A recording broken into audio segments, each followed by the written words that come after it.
So let me ask you a question. Do you have a moral compass? I'm a moral subjectivist, but yeah, I have like some kind of moral Well, compass or like ideas I adhere to. okay. And that moral compass that you adhere to is based on what? Um, I mean, I think Because it's based. I'm sure you Okay. have moral beliefs on things that you never have experienced, but you yourself think is not a good thing.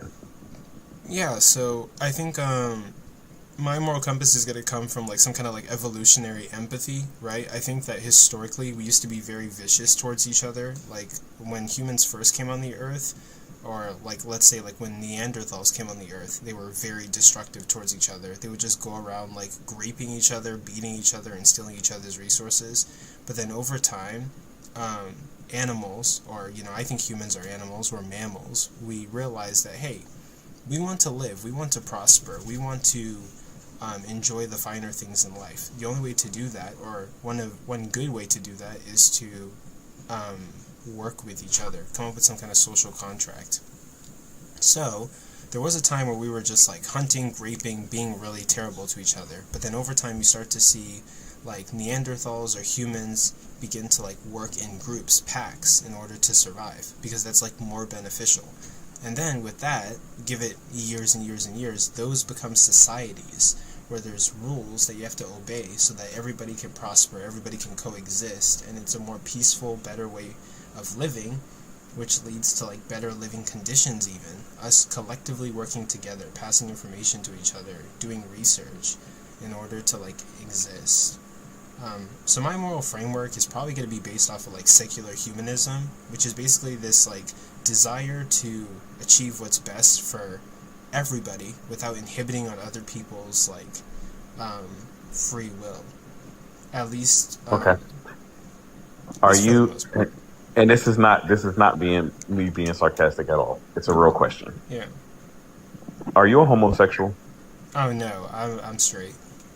Okay. Why are you not a homosexual? My brain just doesn't operate that way.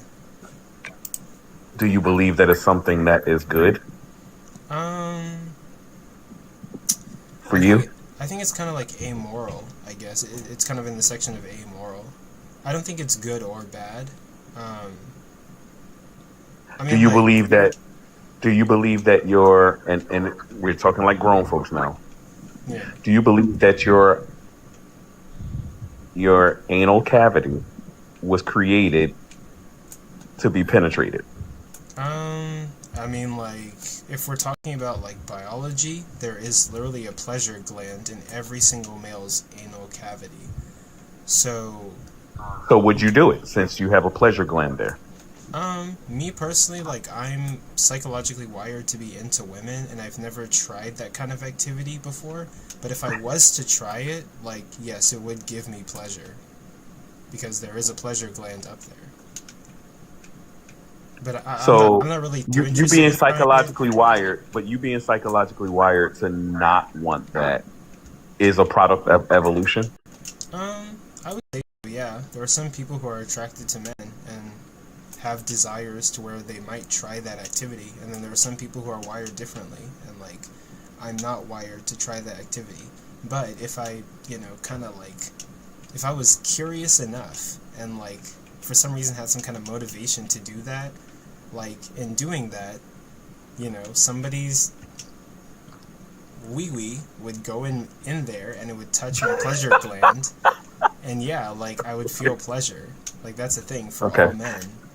Okay, we can move on. You're answering questions. I appreciate that. Yeah. Another question. Do you consider yourself to be a creative person? Yeah, I think I'm very creative. I spend Do hours you every. believe your creativity is a product of evolution? Yeah, I would say so. I don't think we were always creative. I think like over time, like our No, no, no. I'm brains not talking about develop. we. I'm talking about you. Yeah, like yeah, I think so. Cause like there were brains that came before me that were not creative, and like my creativity, everything I have today is due to like evolution and certain species going Do you extinct. believe yourself to be gifted and talented? Um, maybe like slightly. Yeah, I think so. In what ways are you gifted? Um, my ability to like edit, my ability to like problem solve. I tend to find creative ways to solve problems. I'm never stuck for too long. I think I'm gifted in those ways. Yeah, I'm gifted height-wise. I'm like 6'2". Um, No, but I'm not talking about physical attributes. I'm just talking about the creative things that you have been endowed with. You believe that's just happenstance, right? yeah, I think like yeah, it took years and years of like certain species going extinct, certain species passing on their traits. I think it's happenstance to me. Yeah. Then why do you call it gift? Why do you call it gifted if it's a product of happenstance? Um, I mean, like Does that make sense? whenever I say gifted, I'm not like implying that it was given to me by some kind of like mind. I just think Then what that is the definition of a gift? a gift is something that's like I don't know, like given to you without Given? yeah, given to you without any Mm. expectation to be like repaid. But that doesn't necessarily mean it has to be given by a human. I could be Mm. gifted given the circumstance, right? Like this was a gift given the circumstance, something that's not human that just produced me Explain basically. that. That doesn't compute. Explain that to me. Yeah, so like Gifted given the circumstance. yeah, so I would say like do you believe that there are certain places on earth that are super dry? Yes, the desert. Yeah, like places like Africa, the desert. Well, I think that given certain circumstances, right, like it could rain in those places. And I would say, like, hey, this place has been gifted rain given the environment, the circumstance, how, like, how the water cycle works. I think being gifted something is not isolated to, like, some kind of, like, brain. Like, you could use the phrase to say that you were gifted something by, like, some means that isn't, like, a human. I think that is, like, a way that you can use it in language. So, what empirical evidence do you have to prove that it wasn't a gift from an invisible entity? Well, yeah, so it's like, that's the thing, like, when it comes to this conversation, I know, like, a lot of atheists try to say, like, prove that God doesn't exist. I think that's, like, a bad verbiage to use. I don't think that me or your I don't think that me or your burden is to prove that God exists or prove that God doesn't exist. I think we're more in the realm of like we have to make empirical cases. Like me and you could live to be 1,000 years old, and I don't think we'll ever be able to prove that God exists or doesn't exist. But what we need to do, right, is we need to present evidence that would make the case that it's highly probable that God does exist or doesn't exist. And for me, like, when I look at the universe, like, I see, like, naturalism at play. I see, like, you know, evolution, I see the laws of physics, the laws of logic, all of those things are at play, and I think, like, yeah, those are things that are part of nature, but none of those things give me rise to believe that some kind of, like, intelligent mind is making these things, like, occur. Rather, I just think that these things are, like, happenstance, and, like, it did come from a source. Yeah, like, there is a source to all of this, but we don't know the characteristics of that source. I'm open-minded to it being God, but I just don't have any evidence that compels me to believe that it's God or get me there. Okay, so being gifted is not evidence for you. No, Having the consciousness is not evidence for you. no. Um, Having brain waves and DNA and a immune system that self heals, none of those are evidence of intelligent design. Well, I mean, like, No, why would it be? no, not at all. Because like, with our immune system, even that had to evolve. There were humans before us that literally passed away due to the common cold, right? Until like our immune systems became stronger, and then the people who died to the common cold, they couldn't pass on their genes. The people who survived the common cold, they reproduced and created more people who had strong enough immune systems to survive the common cold. And also, like, the reason that we survive a lot of diseases is due to vaccines that we've made to help our bodies become stronger or more familiar with diseases, to fight these diseases and not die from them.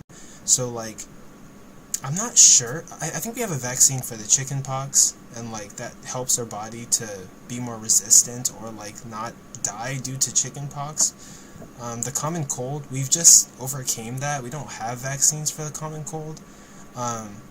Literally, like, um, what happened recently? Not Ebola, but COVID. You do realize that COVID happened, and like some people didn't have like a strong immune system, and they died from COVID. Actually, thousands of people, hundreds of thousands of people across the nation died from COVID. I even think some people who had vaccines died from COVID, but I'm not sure about that one. Please, everyone, do your research. Do not take my word for that. But I think some people who took the vaccine still died from COVID, but I don't know. Okay, so to create these vaccines, to create all of these different things, right? It takes But also, learning like, capacity. But also, wait, It really takes quick, before we move on to the vaccines thing, like, mhm. that could also even be a reason why I don't believe in God.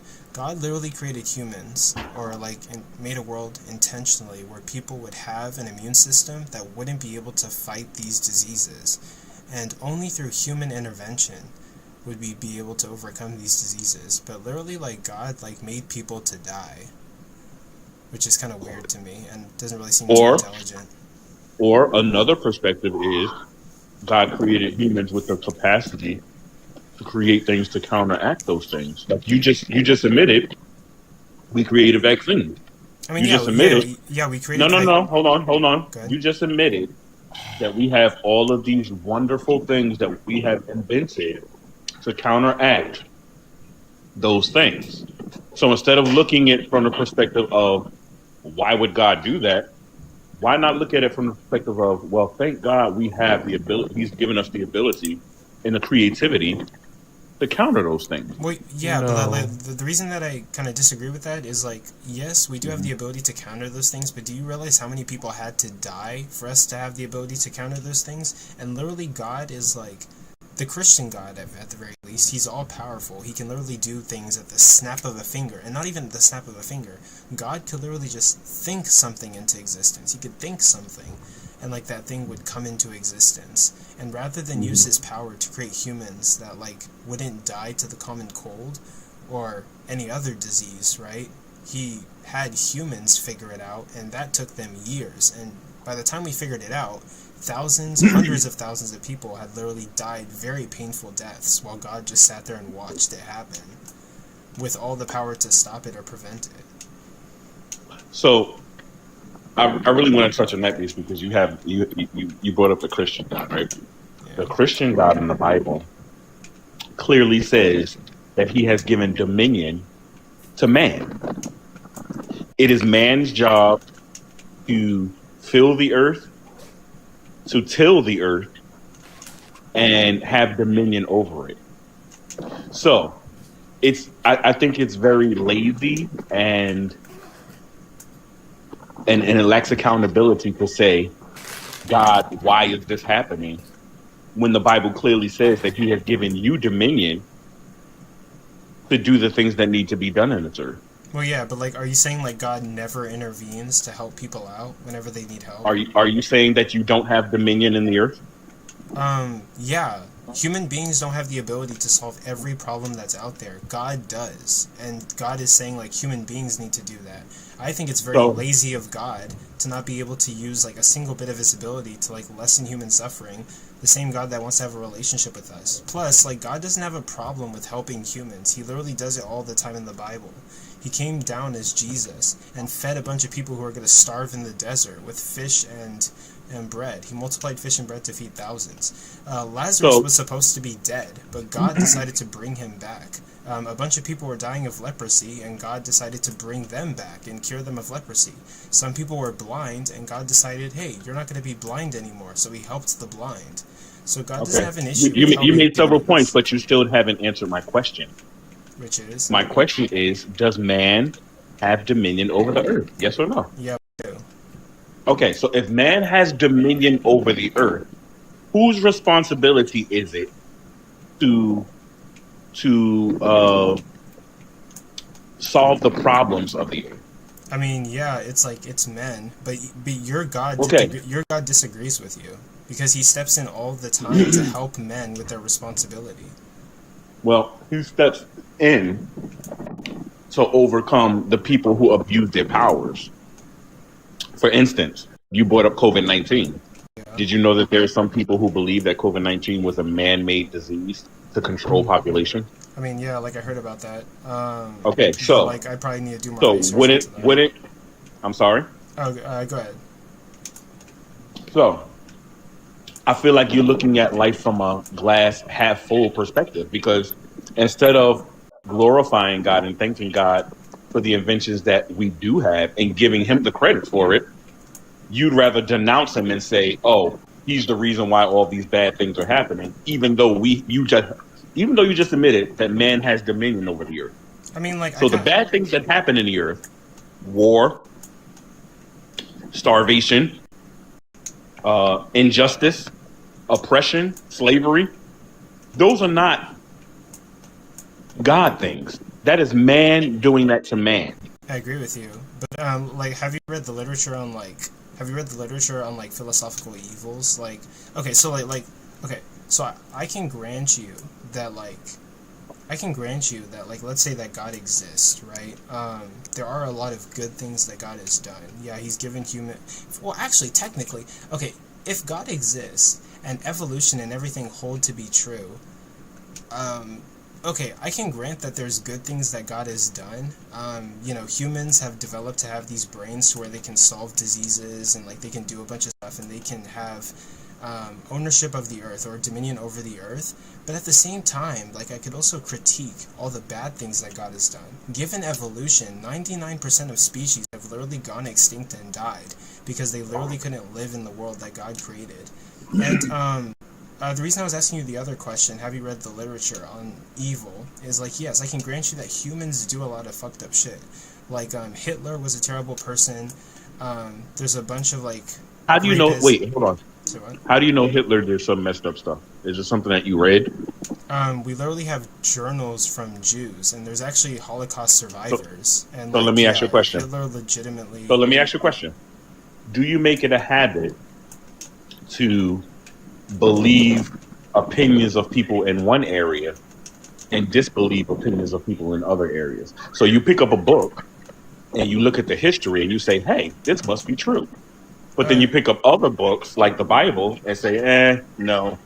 It depends on the evidence provided, but like we can get to that topic. But let me finish off with this topic, right?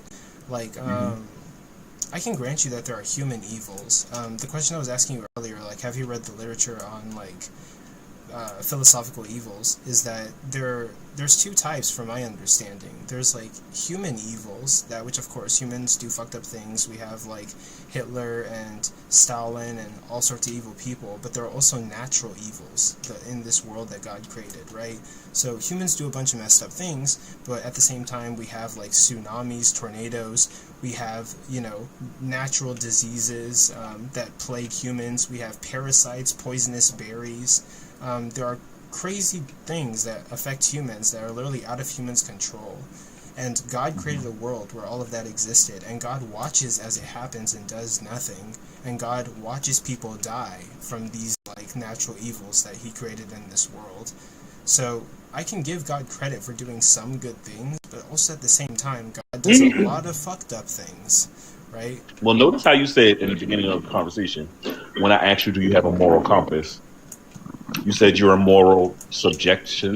What was the word you used? I'm a moral subjectivist that's probably going to like adhere to secular humanism. Right. So you are your own judge, jury, and executioner when it comes to what is right and wrong.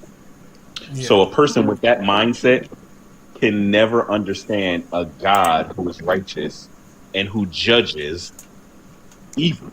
What's the argument for that? Want to know why? Because evil, in your opinion, is subjective.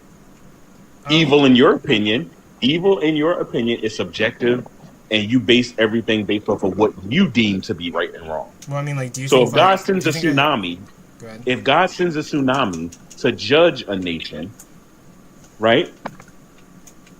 You would automatically look at that as evil, but you already admitted yourself that evil, in your opinion, is subjective.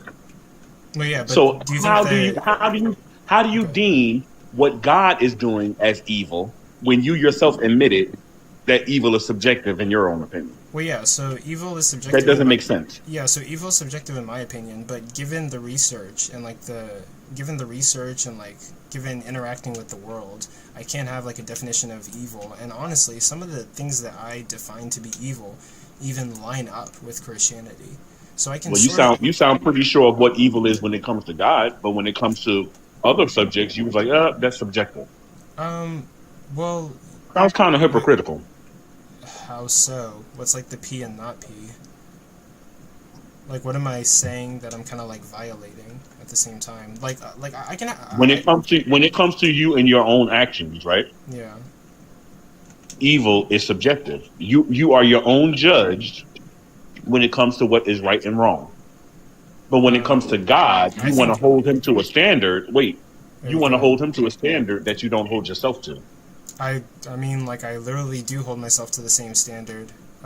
But you don't have a standard. You like, said it's subjective. well, no, I do have a standard. It's just going to be subjective. Like, wait, how are you defining subjective? How are you defining subjective? Because you're the one that said it. Yeah, so whenever I read the literature, I define subjective as stance dependent. So it's going to be some kind of like moral ought or ought not that is going to be dependent on someone's brain. While objective is going to be something that's stance independent. So it's going to be like outside of what anybody says.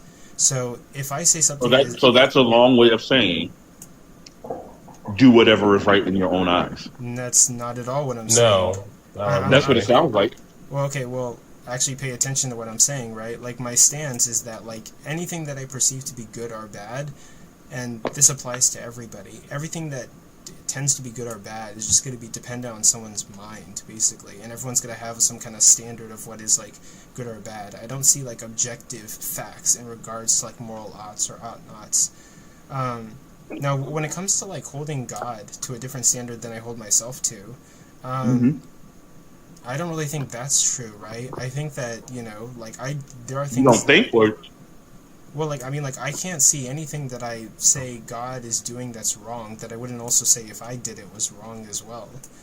Like, God... you said God, unequivocally. yeah, You said unequivocally that you could name things that God did that was evil. But then when yeah. it came to your own actions, you said it's subjective. Wait, So no. who gets to judge Wait, you hold on. and tell you if you're evil? Wait. I'm saying morality, for me, in general, is subjective. Now, when I say that God is Who gets to judge you on whether or not you Well, are? whenever I'm saying that God would be evil for doing certain things, if I did those same things, by my standard, I would say that I'm also doing evil things. I'm not holding God to a standard I wouldn't hold myself to. So God allowing for like a tsunami to wipe out a civilization of like little kids who I don't think have committed any crime, right? That's evil. You're totally And, missing like, what I just and said, though. Wait, I'm You're not missing missing what it. you said. I think you're not understanding what I'm saying. Like, No, I do. I'm saying that I completely understand what you're saying.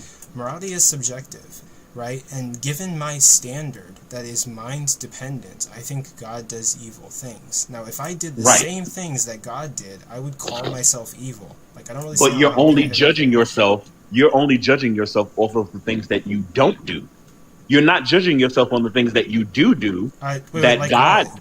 that God thinks is evil. Give me an example. Like for instance, do you lie? I mean, yeah, I lie. Okay, so in God's eyes, that's evil. But in your eyes, that's subjective. So Depends the on point that I'm depends on making the is situation. no, the point that I'm making is the things that you do, you want to kind of sweep them under the rug as not being so evil. But the things that God does, you want to blow it up to say, well, if I did that myself, I would think it's evil. So I think Not he's doing it evil. necessarily. You're only judging him by the things that you don't do. Well, not necessarily. Like, I haven't really even gone into judging myself. Like, yeah, I'm judging God, but I haven't really gone into, like, judging myself. Now, when it comes to lying, like, if I have a girlfriend and she asks me, like, do I look fat in this dress? And I lied about it and say, like, well, okay, this is a terrible example, but, like, if I lied about it and said, like, no, you But I'm don't. going to let you go ahead with it anyway. Okay, yeah. So, like, I wouldn't think that's necessarily evil, or maybe if I reworded it in a way to where I didn't hurt her feelings, I don't think that's evil. Now, if I'm lying to somebody, saying, like, let's say I'm working at a gas station, and, they pay for a water bottle, and they ask for their change, and I give them $1, when really their change is, like, $15, and I'm lying for some kind of, like, advantage, I would say, yeah, that's probably evil. So it really depends. Like I don't think lying is always evil. Like I think like another example is like if you were in Germany and you had Jews in your basement and like you had Germans knocking on your door, um, wanting them because they wanted to like unalive them, I wouldn't think it's evil to lie and say like there are no Jews in my house. So it's Okay, really let me context try based. this. Let me try this one more time. If you are only judging God and the things that he does as evil because these are things that you wouldn't do, Yeah. are you judging yourself as evil for the things that God said he wouldn't do? Well, yeah. So like that question doesn't really make So if God sense, says right? that Like wait, lying is hold evil, on. Wait. That question doesn't no, really no, make wait, sense. Like listen. Let me clarify my question. Let me clarify my question. yeah. If God says that lying is evil, and you just admitted on this live that you do lie, Yeah. are you judging yourself by the same standard that you're judging God? Yes. Okay, so like, okay, No, but you said it was wait, subjective. So hold on. how is that? Okay, How is wait, the answer hold yes? on. So actually, I kind of understand, what your critique is, and like, it's kind of incoherent, right? So like, whenever I, yeah. Actually, okay, actually, I'll grant you that like you've asked this question like three times, and I didn't understand it any Because of. it went over your Wait, head three times. hold on. So like I'll grant you that you've asked this question like three times, and the three times I didn't understand it. You're totally right. It did go over my head. But now that I do understand it, I understand it to be incoherent, right? Because like you're when I go through the world, when I go throughout the world, I say morality is subjective, and I'm judging things based off of my subjective morality that is Right. based off of my stance. Now you're asking me, why don't I judge myself using God's standard? Why would I? I'm gonna judge myself using my Well, standard. if you're going to judge him using Hold your on. So, standard, hold on. So, like, I'm not being a hypocrite. I'm judging yes, you myself. are. Wait, no, I'm not being a hypocrite. I'm judging myself and everybody around me by my standard.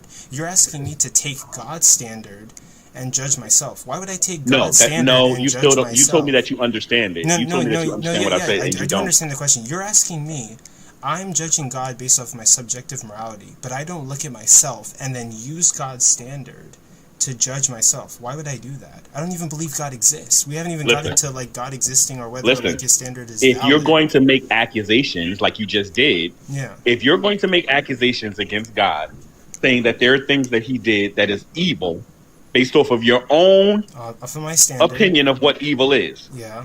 can God do the same thing with you? Yeah, given his standard. Okay, so God does do that same thing. He says that lying is evil, and yet Okay. you do it. Yeah, Have you ever stolen anything?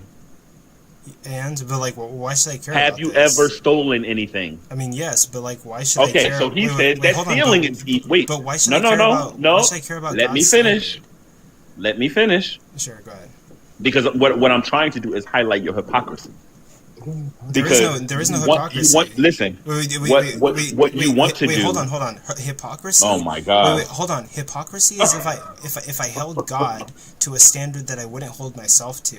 I'm holding God to the same standard. But you're right? not holding yourself to that same standard. No, I am. You said I am. when it comes to your own doing, it's subjective, but not Hold when it on, comes to God. Pause. When I look at God, I hold out a ruler and I judge God by this ruler. That same ruler, I judge myself by. You're calling me a hypocrite because I'm But judging. you don't. Wait, hold on. You're calling If me. you just wait, said stop. You're what calling, you do is stop. subjective. You're confused. This is confused. I'm judging God by my standard. You're saying I'm a hypocrite for not judging myself by God's standard. That doesn't make sense. A hypocrite would be if I judged God by my standard, and when I flipped my standard on myself, I grant some kind of leniency that I'm not granting God, but I'm still using the same standard to judge God and myself. You're saying that I'm a hypocrite because I judged God with my standard, and I'm not judging myself not with the same standard, but with God's standard right back at me. Okay. That's not being a So hypocrite. let's try this again. If you're saying that God is evil for standing idly by and watching things happen, Yeah. why do you not judge yourself as evil for standing idly by while other people suffer from you lying to them and from stealing from them? Because that's God's standard. We're not using and the same standard. And in your opinion, it's not as evil as what God did, is what you're saying. No. So, like, again, Wait, hold on. Again, like you're using two different standards here, right? Like I'm judging God. No, there's only one hold on. standard. No. There's two here. There's two standards in the room. There's God's standard and there's my standard. And you're asking me, why don't I judge myself using God's standard? I don't even know God exists. Okay, right? well, I and didn't like, ask you a question. Didn't I ask you a question? Wait. You do have God's hold on. standard. Let me tell you why you do have God's standard. Stop. You do understand that being a hypocrite is when you judge somebody by a standard and you take that same standard and you don't judge yourself equally using a same standard. It doesn't mean I judge somebody with my standard and I don't use their standard to judge me. You can't bring a second standard into the room, right? And say that I'm being a hypocrite. I'm being a hypocrite. So based on your standard and judge people in different ways using the same standard. Okay. So based on your standard, what should be the reaction from the people that you lied to? How should they feel about you lying to them? It depends on the lie. It does depend. So it's subjective. If I could clarify. So it's subjective. Wait. Hold on, sir. I'm dealing with the host. Hold on. I understand. No. You don't need to help him. You don't need to help him. I'm not helping you. Wait. Let me finish. Let me finish with him, and you're gonna get your chance. Hold on a second. Well, yeah. Actually, hold on. Sorry, everybody else on the panel. Sorry that I'm not letting everybody jump in. I am actually very interested in this conversation. I am too. I'm very. Oh, that's okay. Yeah, actually, 144. I actually love this conversation. I'm actually having a good time with you, actually. But so am I. But go ahead. Ask your question again. So, my question to you is this: if you lied to somebody, and that person has suffered from your lying, or if you stole from someone, and someone suffered a loss due to you stealing, both of those things you just admitted that you did do. Yeah. What should be? I would say that's no. Go ahead. I didn't finish my question. So what are you saying? I would say I probably should be held liable for that. Yeah, like I should be punished for and because you should be held liable because it's wrong, right? Yeah. You have done something evil to somebody else. Yeah. But okay, you're using my standard. No. I'm not using anything. What I'm using is one single standard. If you're going which to is my say, standard, right? If you're going to judge God on your standard of right and wrong, then you need to be judging yourself on that same standard of right and wrong, which happens to agree with God. Well, no. Because God says lying is wrong. That's Wait, confused. no, hold on. That's confused. So like God said lying is wrong. Let me finish. I only need 10 seconds. Our standards. Wait, hold on. Our I standards only are need not 10 seconds. Wait, yeah. But you're already confused. Our standards are not. No, the same. I'm not confused. I'm exposing. Wait. Do you think that everything about my standard matches perfectly with God's standard? Well, you just said that you were wrong for lying and stealing, right? Well, no. Like earlier in the conversation, yes or no? Were you wrong for lying and stealing? Yeah, yes or no? but that's not an. Okay, so God says lying and stealing is wrong. Do you agree with God? That's not an implication that everything about my standard is going to lie in. I'm not talking about everything. I'm just using two subjects: lying and stealing. So you just said lying and stealing is wrong. Yeah. Now, did you know that God agrees with you that lying and stealing is wrong? Okay. Right? Yeah. Okay, so now that you and God agree, do you think it's fair that you're going to try to label him as evil for things that you disagree with, but you're willing to adhere to agreeing with things that you do agree with? Yeah, me and God have two different standards. There's going to be something... No, you don't. You just admitted that you don't. No, you're not listening, right? So earlier in the conversation I granted that there would be some similarities between my standard and God's standards, but it's not going to be 100%, right? There are going to be certain things I disagree on. So when it comes to lying, if God lies, sure, that's a bad thing. If I lie, sure, that's a bad thing. But this also depends on context, right? Like, do you agree with him when it comes to schmurder? Yeah, I don't think we should unjustly unalive people. Okay, so that's three things you agree with him in. Yeah. Do you agree with him when it comes to Could I ask a question on what he agrees with God with? Go ahead. He's been trying to get in. Just let him go. I do just want to Joe, do you agree with God on the ownership of a woman through marriage? Yeah. Okay. So exactly. Okay. So let me get to that point, right? I think that God says murder is wrong. I also think that murder is wrong. God says lying is wrong. It depends on the context when it comes to my standard. But God also has a lot of things that he agrees with. God also has a lot of things that in his standard that I strongly disagree with. God believes that we should stone and unalive homosexuals. I do not think that we should do that. God believes that it's okay for us to own other human beings and be able to beat them within a certain limit. I strongly disagree with that. God believes that we should stone people who work on Sundays. I strongly disagree with that.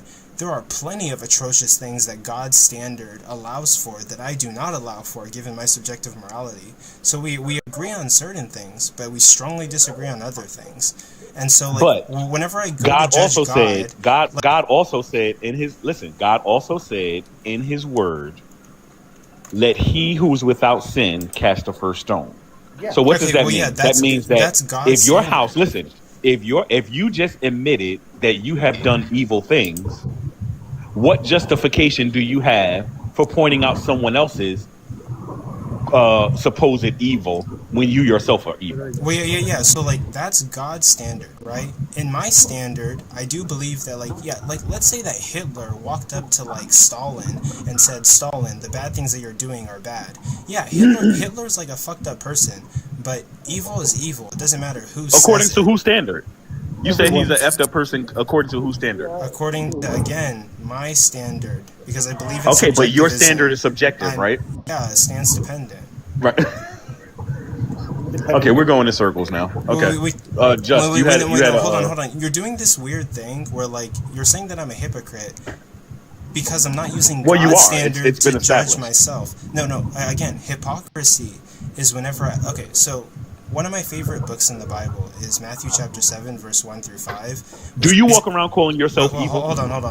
One of my Do you walk around calling yourself Hold evil? on. You gotta let him finish his point. Go ahead. One of my favorite passages from the Bible is Matthew chapter 7, verse 1 through 5, where God basically says, like, do not judge, right? For the same ruler that you measure out to somebody else, I will measure out onto you, right? Why do you spend so much time trying to remove the twig from your brother's eye when there's a log in your eye, right? That's you. No, that is not me, right? That is you. You just admitted it. No, because you're confused. You're saying I'm a hypocrite because I judge God with my standard, No, and I'm not judging I'm not myself. saying Wait, that. hold I'm on, saying you're a stop. liar. Can you please let him Stop, finish his stop. single point, bro? Please. Like, You're You are an saying- admitted liar and a No, thief. stop. You're saying I'm a hypocrite because I judge God with my standard, but I'm not judging myself with God's standard. That's not what it means to be a hypocrite. A hypocrite would be if I judged God with my standard, but then whenever I go back to judge myself with the same standard, I don't punish myself for the same thing that I'm punishing God with, right? You don't bring two standards and say, I'm judging him with one, and then you're going to judge me with another, and that's being a hypocrite. A hypocrite is applying something to a situation and taking that same thing and not applying it to yourself or other situations. So on one hand, you say this is wrong, but then on the other hand, with the same standard, you say that it's not wrong, right? I'm not being a hypocrite. Like, if God lies, I would say that's wrong. And if I lie, I would say that's wrong. But also it depends on the context. If God allows for children to die of leukemia, right, that's terrible. And if I was in God's position and had the same power, right, I would hold myself to the same standard. If But I you allowed are- children listen. to die from leukemia, I'd be a terrible fucking person. But right? listen, you are judging God based off of your own standards. No shit. So that That's the means whole that God. point. Wait, listen. That's Listen the whole listen to point. what I'm saying. Let me finish what I'm saying. Listen. Yeah. You are judging God based off your own standard. So God can judge you based off of his standard. Yeah. It's only fair. Yeah, That's how it works. Yeah. Sure, So, but so, like, I'm not so, being so, a, so, I'm not, so let's I'm let's not talk being a about we've talked hypocrite enough by about your judging standard. God with my Let's talk standard. about God's I'm not standard. judging myself with Well, his standard. That's not being a Right. hypocrite. Now you talked about your What standard. would be hypocritical? hold on, What Just. would be Hold on, hypocritical is if God explicitly commanded to everyone, you shall hold not do on, this. Just. Let's Hold give an on, Just. example of lying. Just If hold God on. said to everyone, "Don't lie," Just and then he hold lied. on. My You're guy, confusing come me right on. now. You're confusing. I'm Wait, confusing wait, you. Well, I'm but just like, so wait, hold- like I'm explaining. 144. I think you're like, I think you're sort of confused, right? Like Yeah. God, like God can judge me by His standard, but again, for me to be a hypocrite, it would be for me to judge God by my I standard am and listen. like No, listen, judge listen. myself by the same You standard and like what give makes myself you some a kind of like hypocrite is mercy. this. What? Go ahead.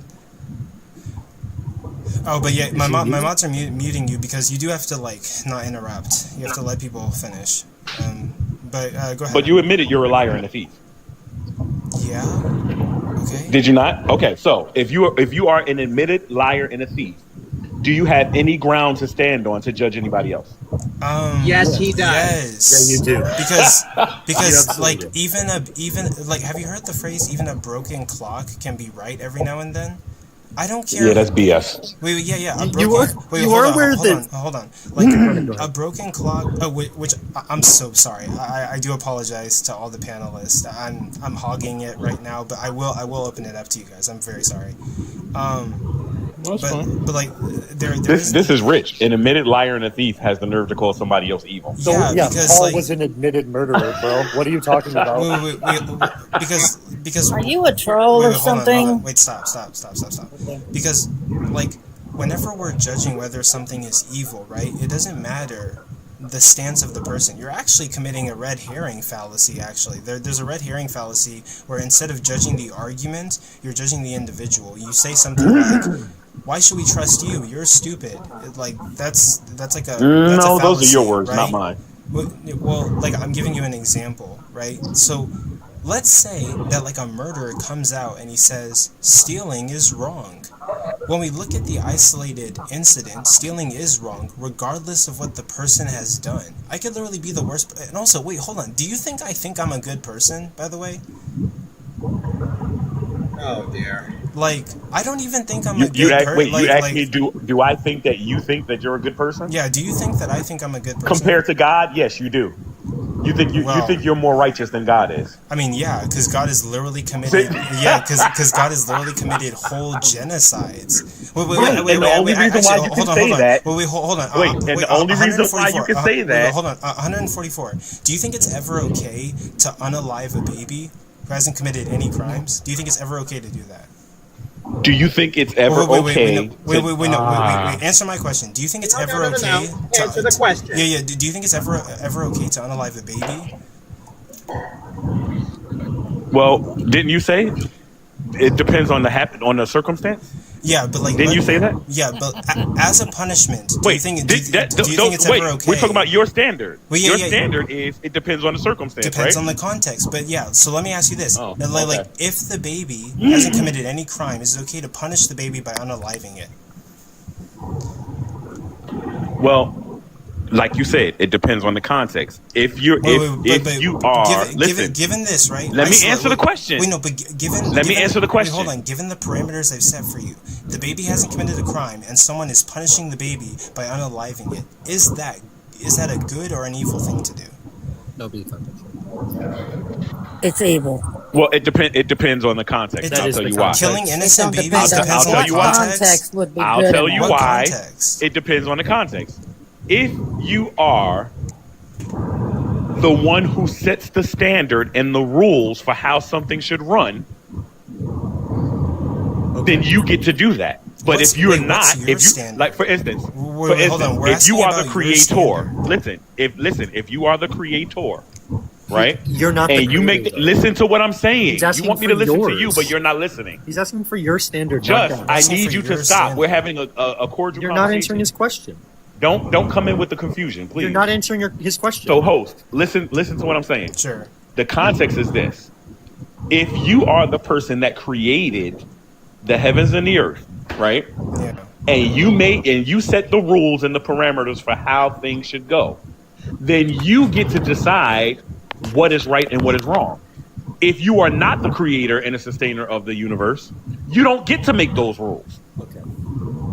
I mean, So what about Simple. you? sure, what about yeah, you? like I could grant that, but I'm asking from Okay. your standard.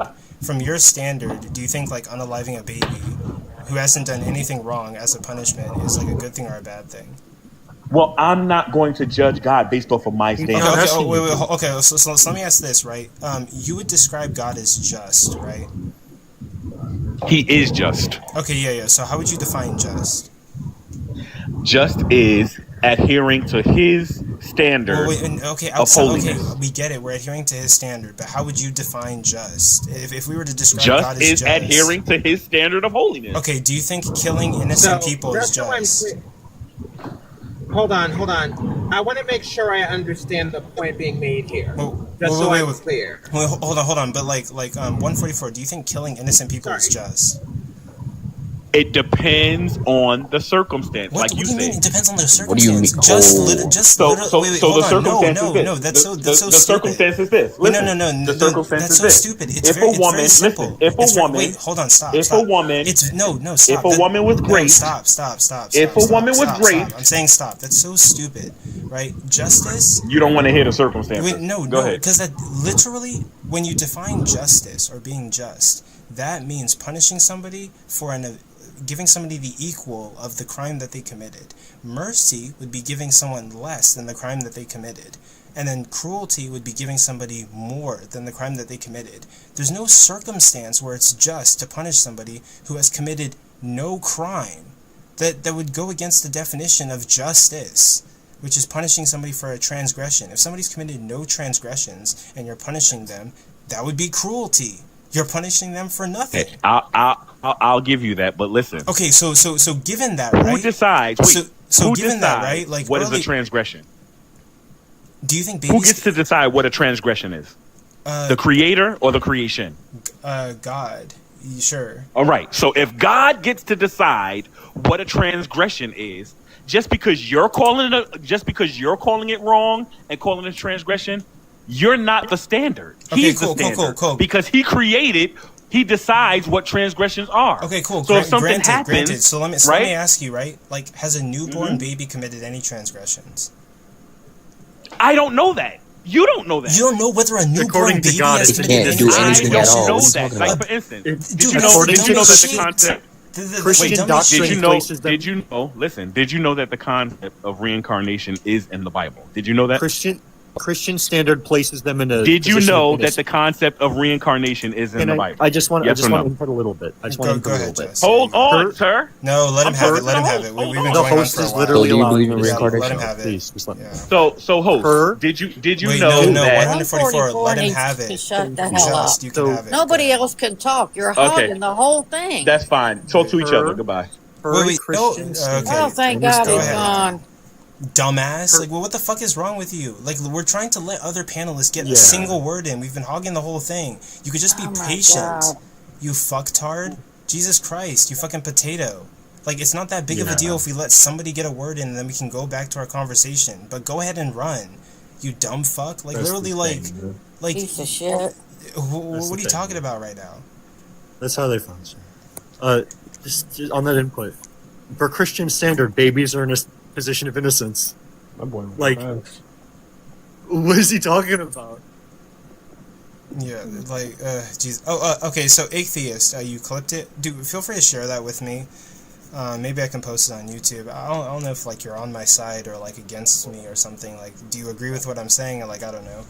But basically, like, what I was trying to get at, right, is, like, he said that, like, you think you're better than God, and I'm like, yeah, and then he started laughing, and I'm like, yeah, I think I'm better than God, because if I was in God's position, right, I was going to reference to when God literally commanded the Jews to go unalive the Amalekites, and I grant, right, the Amalekites were doing child sacrifices, so you can punish the adults that were doing child sacrifices, but God also said to wipe out the ox, the cattle, the infants, the sheep, the goats, the everything, just level the land. Nobody survives, right?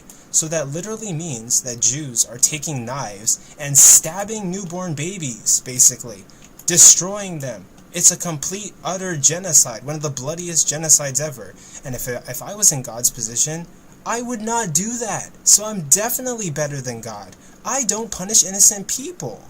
So, like, yeah, that's what's going to catch you a lot. But he said there's context to which punishing innocent people can still be just. And that goes against the definition of justice, which is to give people what they deserve. So if you're punishing an innocent person, you're not giving them what they deserve. You're giving them a punishment that they didn't even inherit or like commit any transgression to get. So like, how does that make any sense? But, Yeah, exactly. I don't know. And to add It's a on, very strange position for many of them. It's like, that's the thing, like, by your standard, you're not a hypocrite. Because you're not stating, I'm not a liar, I'm not a thief in that position. God is explicitly stating he is just, and yet has violated the own commandments he's given people. If anyone's the hypocrite, it's God. Yeah. But Those standards, those biblical standards don't really apply to you anyway, unless that's something you subscribe to. yeah, but I do want to apologize to everybody on the panel. I hogged the hell out of that conversation. Does anyone want to say anything now, or like? I mean, I was listening to the whole thing. I was just playing Minecraft, and it was kind of funny. Just how he didn't really want to engage me in the argumentation. Yeah, like You had him, bro. yeah, like I was holding God to the same standard I'm holding myself. Like I think lying is bad, but you know it depends on the context. You know, like anything that I tell God, anything that I say God is evil for, if I was in the same position with the same abilities as God and I did the same thing, I would call myself evil. But yeah, like I think everybody else got it. If anyone in the comments needs clarification, then like I will clarify. But oh yeah, we can move on to the next guest. Also, this is fucking awesome. Like TikTok for a while wasn't pushing out my streams when I streamed from my PC, and we would only get like 3 people in here. But tonight we have 35 people in here, so that's like awesome. Thank you guys for being here. I love every single one of you guys. If you can, tap your screen. That helps me to get on the For You page and boost the live so we can talk to more people. And you don't have to. I totally understand times are tough, but if you have like 1 cent, send me a heart me. That'd be awesome. That also helps to get my live on the For You page. But I just appreciate your presence. Like, I just want to see people show up. Thank you for showing up. I love that. Thank you for supporting my project. This is like fucking awesome. You guys are like incredible. I find the context of debating someone whilst also playing Fortnite pretty funny. So I gotta, bro. Oh wait, say it again. I just find like the context of I'm gonna debate this person and also play Fortnite to be simultaneously funny as hell and almost like disrespectful. Oh yeah, because like yeah, like that's like I'm inspired by Destiny. I agree with some of the things he says, but I also don't agree with some of the things he says. He's like pro-Israel and like he does but he's literally one of the best debaters for like the left or like for liberals. And like his whole thing was he would debate people while like playing video games. So I was like, that's like fucking cool. I want to do the same thing on TikTok and YouTube and Twitch. So it took a little bit of tinkering and a little bit of trial and error, but I finally figured out the perfect setup. And now I just gotta upgrade things to where like I'm playing Fortnite, I'm debating, and this is also live streaming on YouTube and Twitch, I think. And yeah, like basically debates. I host debates. I debate people. I host formal debates on TikTok. If you go to my YouTube, I've hosted over like 100 different formal debates with big creators, and like that's what my channel is about. Like conversations and debates about controversial topics, ranging from like Christianity to veganism to Trinitarianism, all sorts of different things. And yeah, gaming and debates and conversations. That's what I do on my channel. But yeah. Oh yeah, man. That's true. But I guess we can move on to the next person. Good, I think you're a Christian. What you got for me? Yeah. I don't want to debate, by the way. I was just wanting to answer your question. Oh yeah. It's like why should I believe or trust in the Christian God? Oh, yeah, totally. Yeah, we can have a conversation. Okay. Well, I believe that sorry, do I have an echo? Is it on my part? Yeah, it's an echo. Oh, I can't even hear it. Okay. I can hear it a little bit. Maybe. Oh, by the way, what's your age? What were you? Well, actually, what year were you? I'm 33. Oh, okay. I'll trust it. Wait. Actually, well, okay, I'll trust it. 1992. Oh, definitely. Okay, there we go. You're good. But the reason I believe that you should trust and believe in God is because salvation. Sorry, this echoes Should I drop and come back up, maybe? Yeah. Drop, swipe out of the app, and then come back. Yeah, that should fix Okay. it. Let me try. And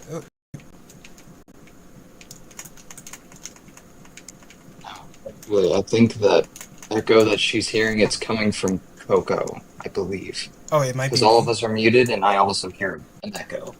Give me 1 sec. I'm gonna fix it. I'm gonna do something hilarious. There we go. Let's see. Where could it possibly be coming from?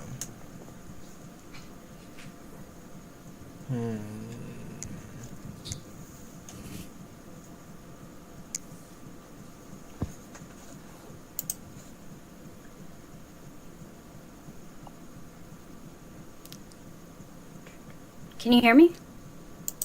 Yeah, we Yes. can. Did you guys hear an echo when she talked? No. Do you guys Okay, hear an echo good. now? Yeah, a little bit, yeah. Darn, I wonder what it is. Okay, actually, let me switch mics. Hold on. Let me see. I'm gonna die. It's whatever. Okay, let me switch mics. General settings. Take this. Okay, is this better? Can you hear me? Yeah. Do you guys hear an echo? I don't hear an echo now. Do you guys hear an echo? Okay, well, I guess you don't hear an echo. Okay, cool. Okay, go ahead. Okay. So the reason I think that you should believe and trust in Jesus is because he died for your sins. He shed his blood for the payment. And he was buried and he rose again for our justification. And salvation is a free gift offered to everybody.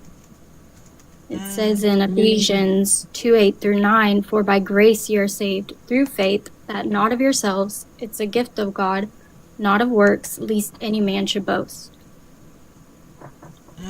Okay. So you're basically saying I should believe in God because he unalived on the cross, and he died for our sins. Okay. Because it says, for the wages of sin is death, but the gift of God is eternal life through Jesus Christ our Lord.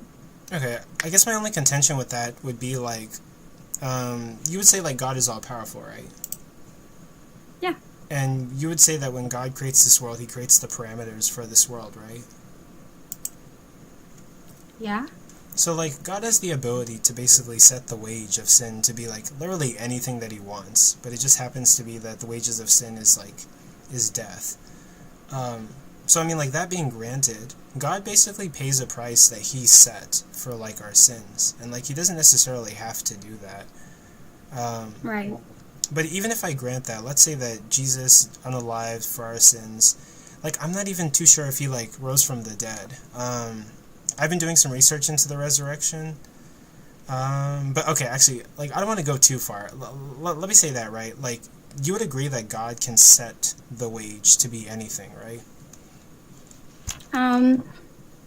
Yes, but you see, like in the very beginning, like in the garden, like when they sinned, right? They ate of the apple, right? Mm-hmm. What God does first, like it's from the very beginning. It's showing how it's like all like foreshadowing of how Jesus is gonna come.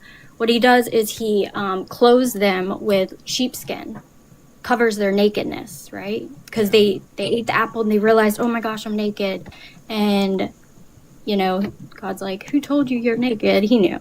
But anyways, but he clothes them, and that's like a representative, like how Jesus is going to be the Lamb of God. It says, behold the Lamb of God who takes away the sin of the world, you know? And it's just like, it's all showing how like from the moment they sinned, God's plan was to reconcile us back to him.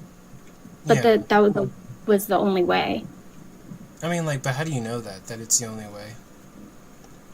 It's just through what I've read in the Bible.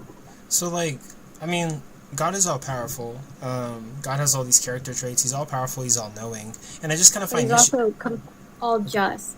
yeah, And all he can't just change that character. yeah. But given these descriptors, I just find there to be like some kind of problems, right?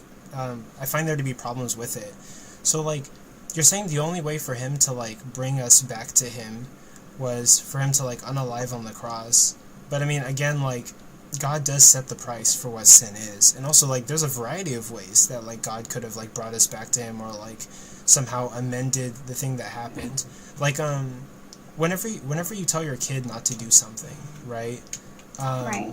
Let's say you tell them not to eat out of the cookie jar, and they eat out of the cookie jar, right? You can give them like a punishment, such as like maybe no more sweets after dinner, or like you don't get to play video games tonight, or something like that, right? But then after that, Right. you basically talk to them and tell them what you did was wrong, you need to obey my orders, and you teach them how to be like good people. But essentially, like, what God did was Adam and Eve ate from the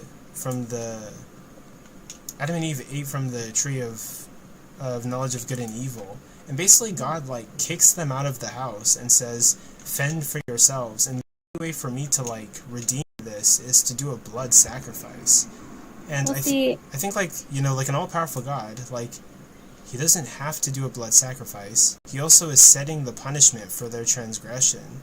And there's plenty of other ways that God could have like brought them back to righteousness, which would be simple counseling, just like a parent would like train your kid to just behave better.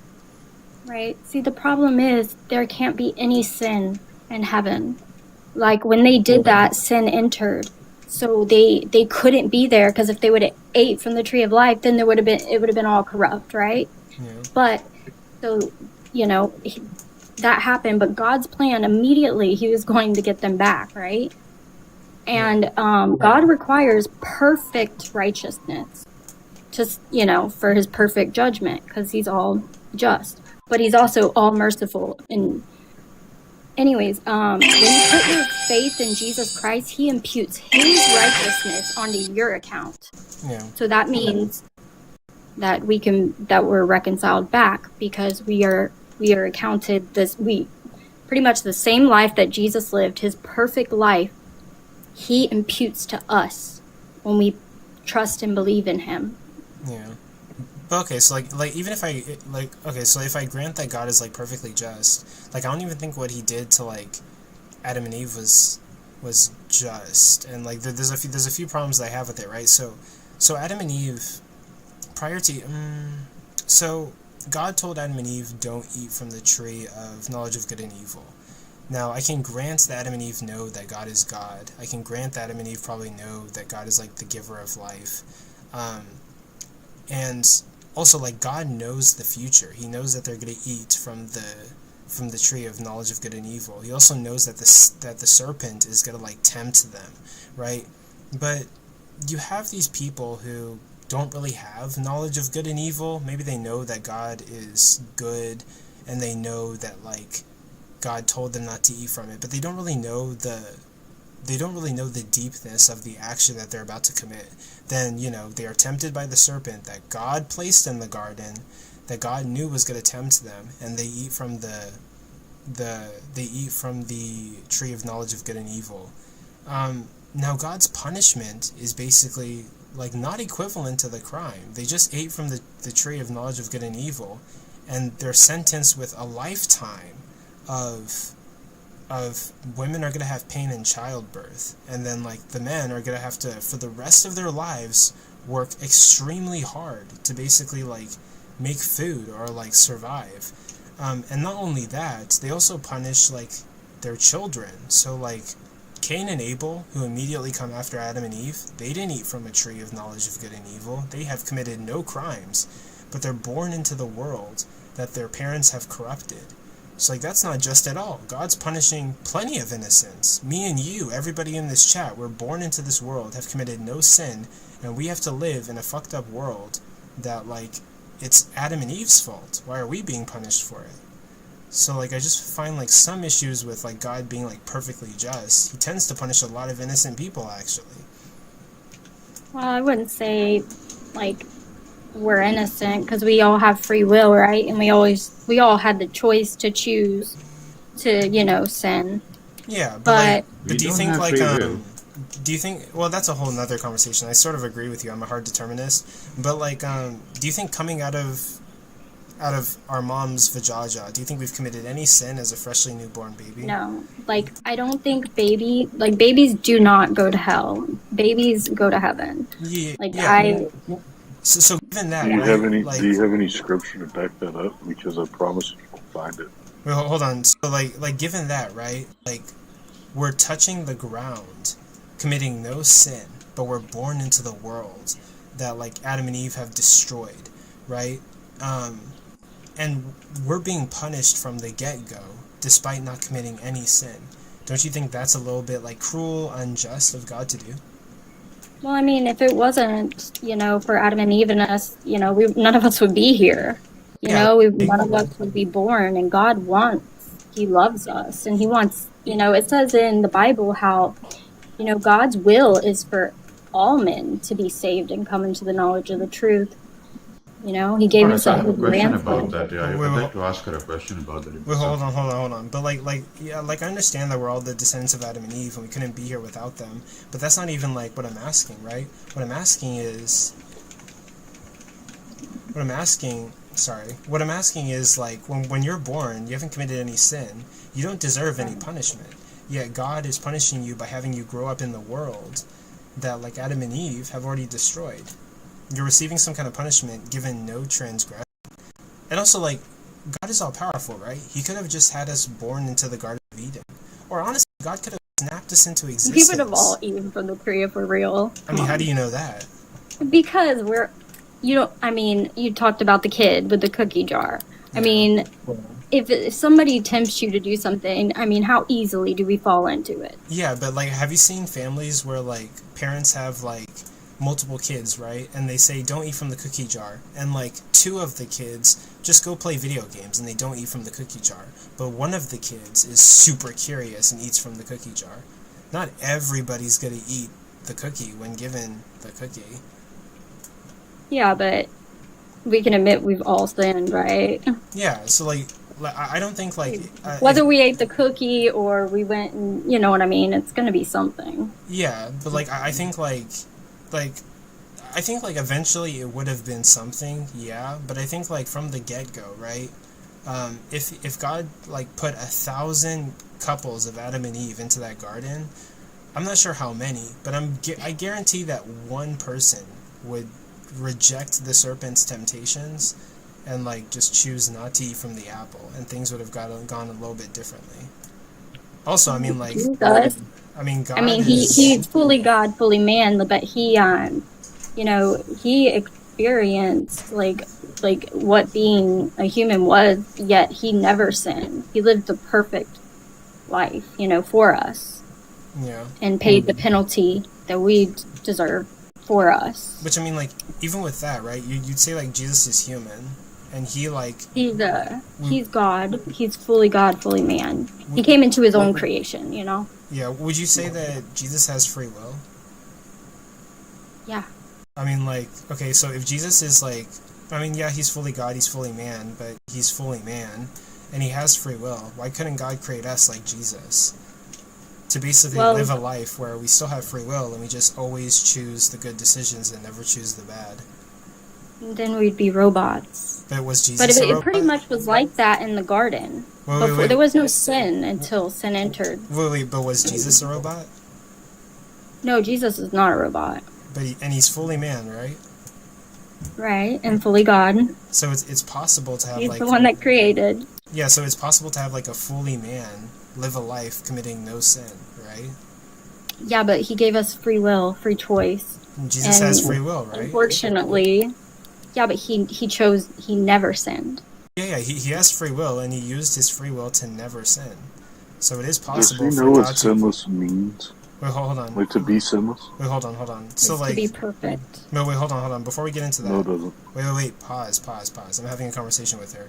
Before we get into that, right? So, like, Jesus is fully man, and of course he's fully God, too, and he has free will, and he chose with his free will, he chose to live a whole entire life without committing any sin.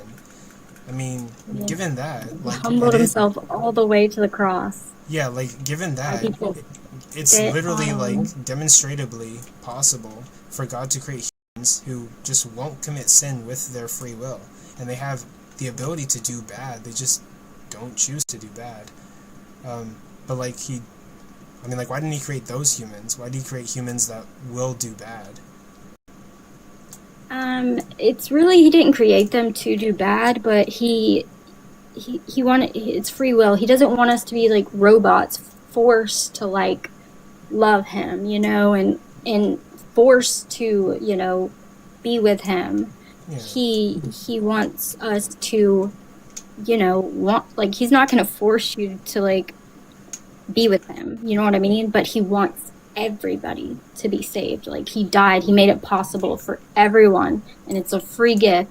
All you got to do is believe him, trust him, and like it's completely, you don't have to do anything for it except for trust in Jesus and trust that he paid the penalty for you. Yeah, but ultimately, like what I'm getting at is that like Jesus is the demonstration of the possibility that it's possible to have free will, not be a robot, and spend your entire life loving God.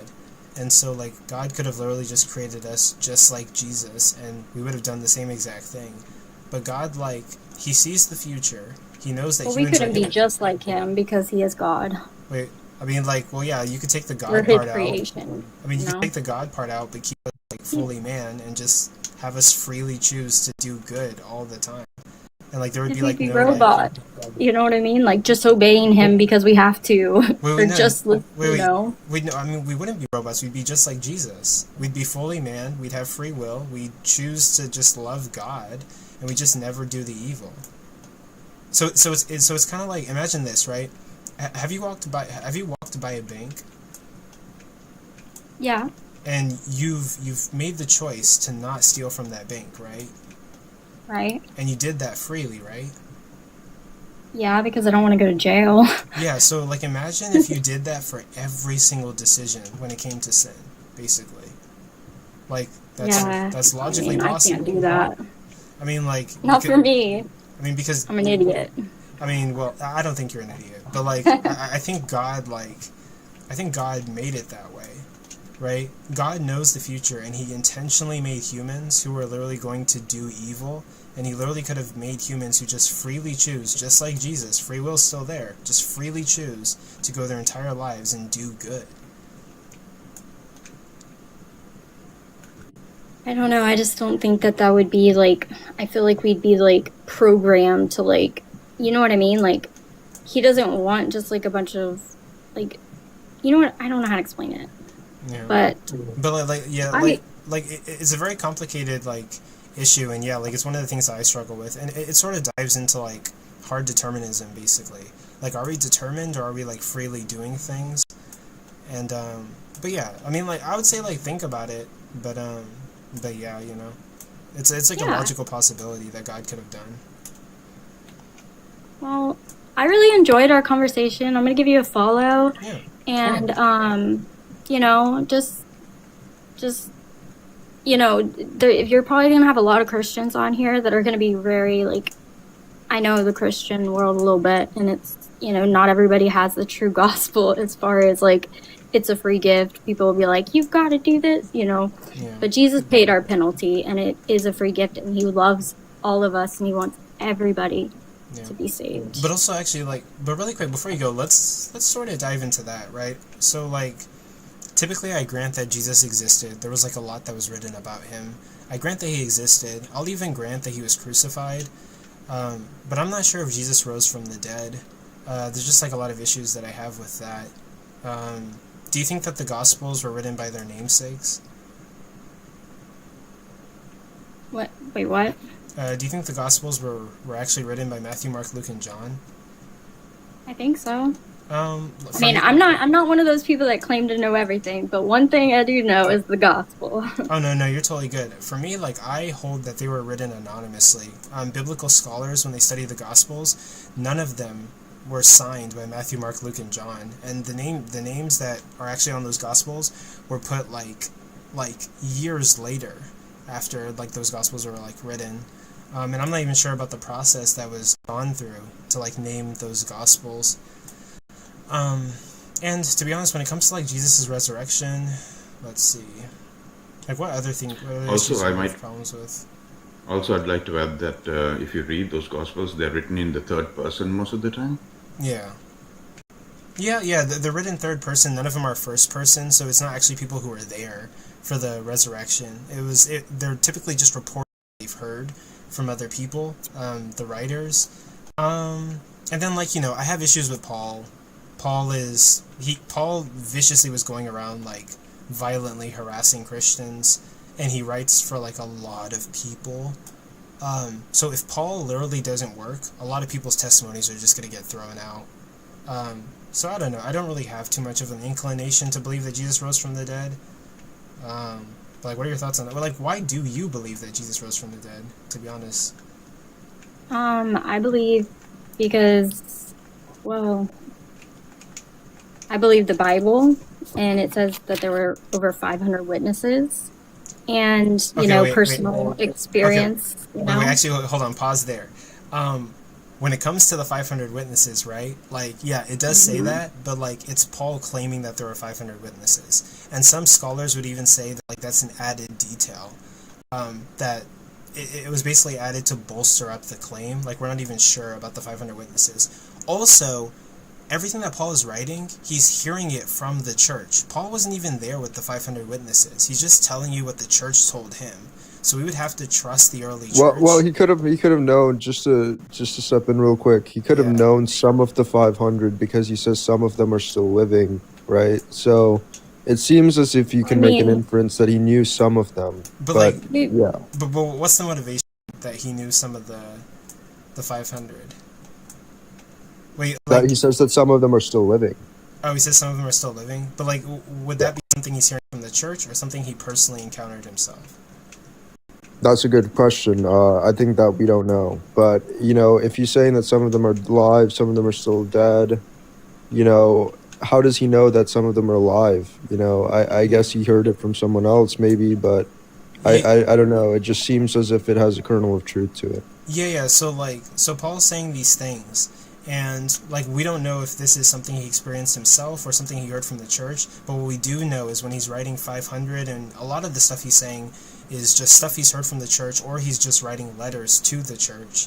So, the 500, it's kind of like, why should I believe that there are 500? I mean, Paul's just telling us what he heard from the church, and, like, we're not even sure if, like, he met some of the people that were part of the 500. That might just be another thing that he heard from the church. There's really nothing to indicate that Paul is experiencing any of this personally. The only experience that Paul has is the experience on the road to Damascus, which I have some issues there even. But what do you think about that? Good. Oh, I believe it all. I mean, that's just me. Like, I might, you know, I probably need to look into some of this other stuff. I'm not used to, like, talking to atheists. You know, I actually used to be an atheist, but I never did, like, any research, nothing like that. I was just like, there is no God, you know. But yeah, I definitely want to look into the background and everything, kind of see what you sound very, like, a very smart kid, and I have enjoyed our conversation. I'm gonna give you a follow, but I'm gonna hop down because I'm hungry. Okay. But yeah, come back anytime. God bless you, and yeah, I'll talk to you later. Absolutely. I don't know how to drop down. Can you help me? Oh yeah, I got you. Okay, thanks. Also, a good point to mention is that none of the four Gospels mention anything about the 500 people. Yeah, that's an interesting point. I mean, yeah, go ahead, Cole. No, that's also what I was gonna say. Paul talks about the 500 people, but surprisingly enough, like, nobody else mentions the 500 people. I would say it's a baseless claim because, I mean, there are no names, no places, no details mentioned, and just the definition of 500 appeared. I mean, that's very vague, right? Yeah, he appeared to 500. Well, to be fair, he says that about himself, right? He says that about James. He says that about the disciples, like Peter. He says Jesus appeared to them. And Paul definitely knows the disciples. He definitely knows James. So we can cast doubt on the 500, but I don't think we can cast much doubt on the disciples and James and himself, obviously. So I think it's very clear that probably the disciples of Jesus, James, the brother of Christ, and Paul did claim that they saw Jesus, and I think we could take that on. We could be pretty confident in saying that. Have you guys read about the Pentecost hypothesis? Oh, that's new to me. Some of the scholars. Yeah, so the Pentecost hypothesis is so some scholars argue that the 500 brethren may be a corruption of the Greek word for Pentecost. And so basically they have used the wrong interpretation or the wrong translation of the word. So the whole thing is like, I have a nice article on this. I don't know how I can share this with you guys, but what I'll do is I'll give you a follow, host. Yeah, I'll follow you back. See your name. Actually, I'll probably do it right now. How do I refer to you, bro? Oh, you can call me Coco. Coco? Okay. Yeah. You can just call me Ichthyost. Oh, by the way, earlier in the comments you asked me which side I'm on. I think it's rather obvious. Oh, yeah, probably. So I'm an Ichthyost. Oh, yes. Yeah, I'm an Ichthyost. I don't know if you know what that is. Yeah, so you hold to God is incoherent. Like, it's impossible for us to even define or, like, know God, right? Yes. So the only way I can internally critique this is by pulling him down as a figure in a character in a book, so that I can internally critique the book in its entirety. Yeah. So I'm the what's that experiment, the thought experiment of the woman who can only see red or something like that. So basically, I've been shown all the colors from birth until university, except the color red. My parents shielded me from the color red, which is God. And never heard about it until I joined university, and then I started hearing about all this God nonsense. And I was like, what's everyone on about? So by that time I was already too old to kind of make any sense of it all. So I couldn't even, materialize this concept in my head. I still can't, to be honest. Which is why I don't go by atheist, because the only time I am an atheist is when, let's say, a Christian in a live or in any other setting gives me the proposition a God exists. Then I have to reject it, because first of all they have failed to define God into coherency, right? Yeah. And then secondly, I have to still reject their proposition. So on a technical basis, I then transit to an atheist for that moment. I actually didn't even know what the word atheist meant. It was very recent that I actually found the label for it, if that makes any sense. GT, have you looked? So it seems as if you looked into the biblical testimony, right? You looked into the 500. I've read the Bible cover to cover. I've done notes for years. I'm almost 50 years old, so I've done this for a while. I only got on TikTok I've only got on TikTok 3 weeks ago. Just only managed to recently reach 120 followers, so now I have a couple of live features unlocked, so on and so forth. So, but yeah, I have been looking into this for a long time. I've created a massive compilation on Google Sheets. So, I have a Google document that I've got my own stuff in. And then I recently found out that a guy called Justin is doing the same thing. And I was like, why did I waste my time? Somebody's done this. Deconstruction Justin? Justin from Deconstruction Zone or something. Yes. I love him. He's so good. I've talked to him. It's interesting because when I was having conversation with him a long time ago, this was a few years ago, he did agree that the disciples believed that they saw Jesus risen. He brought me to a verse. He says that they didn't recognize Jesus in the Gospels. It says that they didn't recognize Jesus. So I think he was trying to make some type of case that there could have been imposters or something. Nonetheless, what do you think about the disciples? Do you think that they were hallucinating, or what do you think's going on? You asking me? Yeah. Well, look, me personally, I believe none of this, right? But if I'm going to like critique what's in the book and what it's claiming, I mean, I have to go according to what the church fathers and what the biblical scholars are saying. Yeah. Because they obviously, Well, not the church fathers, but the biblical scholars for sure. Scholars is what I meant. Sorry. Yeah. I mean, I'm more inclined to believe the mass hallucination, through bereavement and stuff. PRK. And I'll tell you something, right? When my grandfather passed away some 20 odd years ago, he was Speaker of Parliament, a prominent person in the village, so to speak, and he was a people's person. And at his funeral, we had about 1,500 people come for his funeral, right? Mm-hmm. And he was the typical politician not the typical politician, sorry, he was the non-typical politician who would just go shirtless through the village in a pair of old shorts and speak with everyone. At his funeral, every villager came, and that mass, some people were claiming that they can see my grandfather hovering around the coffin, and you know what I mean? This can happen. Yeah, it happens all the time. Yeah, and I'm not going to say that, these guys are loony. It's just that your brain can, fire off some different chemicals at that time of that emotion, that heavy emotion to somebody, that attachment that you have. And it's quite possible, this mass hallucination, But, Yeah. But wait, really quick, before you go, PRK. Me and PRK have talked about this. There's actually like a huge community of like debaters on TikTok, and like we constantly talk about this. I've already sort of said that like I don't really hold to like the idea of like a mass hallucination.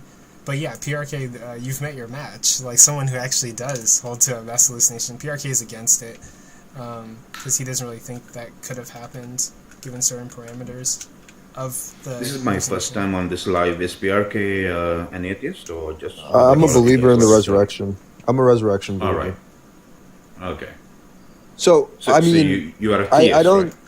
Yeah, I am a theist. I don't think that Gotcha. mass hallucinations mass hallucinations are debated. I mean, I think they happen, right? Like you got the Marian apparitions and you got all of this stuff, but we don't know if they are truly objective or not. Maybe they're not, maybe they are, we don't know. But anyways, I mean, I don't think wait, you said what? We could never know that. Yeah, exactly, right? We can't Speculation know. at best. Exactly. You're on point, man. So we don't know whether or not these are objective or subjective experiences, especially considering that multiple people in a group see the same person. That's quite odd, right? Hallucinations are supposed to be subjective. They're supposed to be personal. They're not supposed to be shared amongst people at the same time. And we see this happening in history. We see this happening with, the testimony when it comes to the Bible. So it's very interesting. But if we take it at a case-by-case basis and we just ask ourselves the question, the first person that saw Jesus alive again, which would be like Peter or Mary, depending on what you're looking at, that person, would a Jewish person say would they have a hallucination and say that they've seen someone resurrected or that someone has resurrected if they had a hallucination? I think that is quite unlikely that they would say that Jesus has resurrected merely because they had a hallucination. Now, you can say, well, sure, they could have had a hallucination where they thought they saw Jesus right in front of them and were interacting with Jesus, and that's why they said, that he resurrected. But we're talking about then very visceral experiences with Jesus that these people are having after he was crucified. And the thing about that is, I don't think they would have those types of hallucinations in the first place. I don't think that if they were to hallucinate, they would hallucinate seeing some person resurrected in front of them face, interacting with them. Rather, they would have hallucinations where they would see this person in heaven, Jesus in heaven in Abraham's bosom or something, because that would actually be consistent with their culture and their beliefs. So I think there are some issues with the hallucination theory. When it goes to shared bereavement hallucinations, then the types of hallucinations they have, how they would interpret hallucinations. I think all of these things need to be considered, and we ought to take these things at a case by case basis. So I think there's enough. You can cast enough doubt on hallucinations to make that type of explanation be untenable. Well, I mean, if you think about the resurrection narrative itself, right?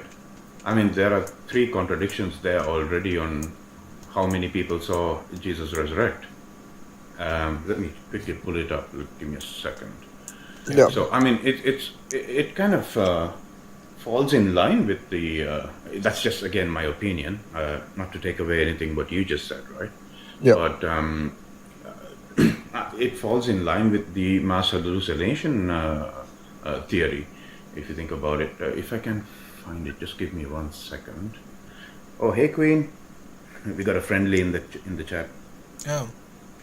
Gnarly. And actually, now would be a good time for me to say, hey, thank you everybody for being here. Thank you for hanging out for a while. If you can, please tap your screens to like the live. That helps put it on the For You page so we can get more people in here. Share with anybody who you think might be relatively interested. That would be awesome. But regardless, thank you guys for being here. I really appreciate it. I'm over here streaming no matter what, no matter how many people are in the room. But yeah. Coco, if I don't know if you want to, but Queen is a really good debater as well. If you want to get her insights on stuff, she's really good. Highly recommend you pulling her up, if you don't mind. Just clicked yes on somebody. I'm not sure if they're coming up. Yep, it's Queen. All right, Ed, you are too sweet to say that. Hey, what's up? How are you doing? Not too bad. Just introduce yourself while I look up this contradiction. Well, even if there is a contradiction, GT, between the gospel accounts, I think that's kind of irrelevant because the gospels are, anonymous authors writing, far away from the events, and they're theologically motivated, and so I don't think that if there is some inconsistency there between their accounts when it comes to the resurrection, it undermines the fact that these people claimed and believed that they saw Jesus. So I don't see the relevance there necessarily. Well, fair enough. Well, and PRK, you are, I think I've seen you around. You've been on other panels, right? Yeah, of course I have, yeah. Yeah, I was going to say, you're a non-believer, you're around. I am a marriage and family therapist. No, he's actually a believer. Yeah, I'm a believer. Oh, you are a believer. I thought you were a non-believer. No, but I think that a lot of Christians have things wrong, so I critique them at times. Maybe that's why you were confused, but... Okay. Yeah, that's misleading, yeah. Not well, and yeah, I mean, I think that's good to be in a place where you can ask questions. Yeah. You are rare, sir. Yeah, definitely rare. There's only about... I don't know, man. I was talking to a Jewish person the other day. I told him my idea, and he's like, there's probably only like 10,000 of you in the world. I'm like, possibly, man. I don't know. Probably more than that, but probably millions. Well, out of 8 billion people, that's a good number. Yeah. Well, and just the way that you speak, it almost sounds like you are deconstructing in a way. I don't think so. I do believe in the resurrection. I don't think that's going anywhere. There's people in my life that have had supernatural experiences, and people I know that I trust. They tell me about their experiences. You can't trust anybody, right? But once you know somebody and you've gained some trust with them, and they tell you about their experiences. I know this is kind of irrelevant, but I think that ties into everything, and so, yeah. Well, yeah, and personal testimony can be powerful for people, but it's also personal. Yeah, for sure. For sure. I But, think Raj wanted to jump in. I don't know if he wanted to say something. I don't know if that's okay for me to do Hello. That. Sorry, I'm clutching so hard in Fortnite right now. It's incredible. Okay, I have no idea what you're doing, so... Queen, what do you think about the Bible? What do you think about the New Testament? in specific? I think the Bible is bullshit. All of it, or do you think there's some things in it that could be true? I think, generally speaking, it's bullshit. Generally speaking, right? But like, do you think that Jesus was a real person? No. I mean, well, yes. Okay, yes. There is a person that was Jesus. But I do not believe that the way that the Bible is written is accurate. Yeah, I would agree with that to some extent, for sure. I would just say, Jesus was real. He was crucified. After he was crucified, people said that they saw him alive again, right? And that's what I was explaining to a GT, is that, his friends, his family, an enemy of his, they all said that they saw him alive again after he was crucified. So, I mean, what's your opinion on that? What do you think's going on there? That sounds like a hallucination. Yeah, that's usually the response. So some type of hallucination. I gave an explanation as to why I don't believe that it was a hallucination. I'm not going to necessarily repeat it, but I think there's good reasons to think that they weren't hallucinating, unless you want to hear that. But well, yeah, really, to me, the Bible is not necessarily the sticking point for me, because even if I give you, Bible's true, all of it's true, it's still a piece of shit. No, I understand, and I'm with you, right? I think there are crazy things that happen in the Old Testament that are downright wrong, right? Don't get me wrong. The cannibalism of your kids' narrative, that's horrible for me. Yeah, I think there's bad things in the Bible. The I'm just saying, misogyny, the slavery, the abuse. I mean, there's so many different things. If God is real and he ever shows up in my life, we're going to have a serious conversation.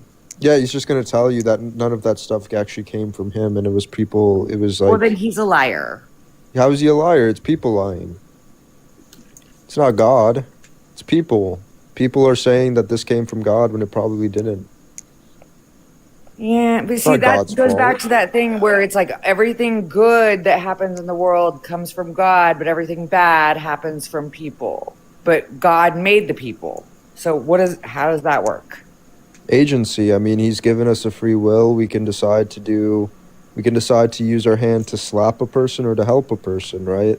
Well, but he's all knowing, and he made those people. So he made that happen. Yeah, he gave people free will, agency, a chance to decide, a chance. Hang on, I have a quick question about the free will, right? Because I have a small issue with that. See, it's not free will if there's coercion, okay? Freedom of choice, yes.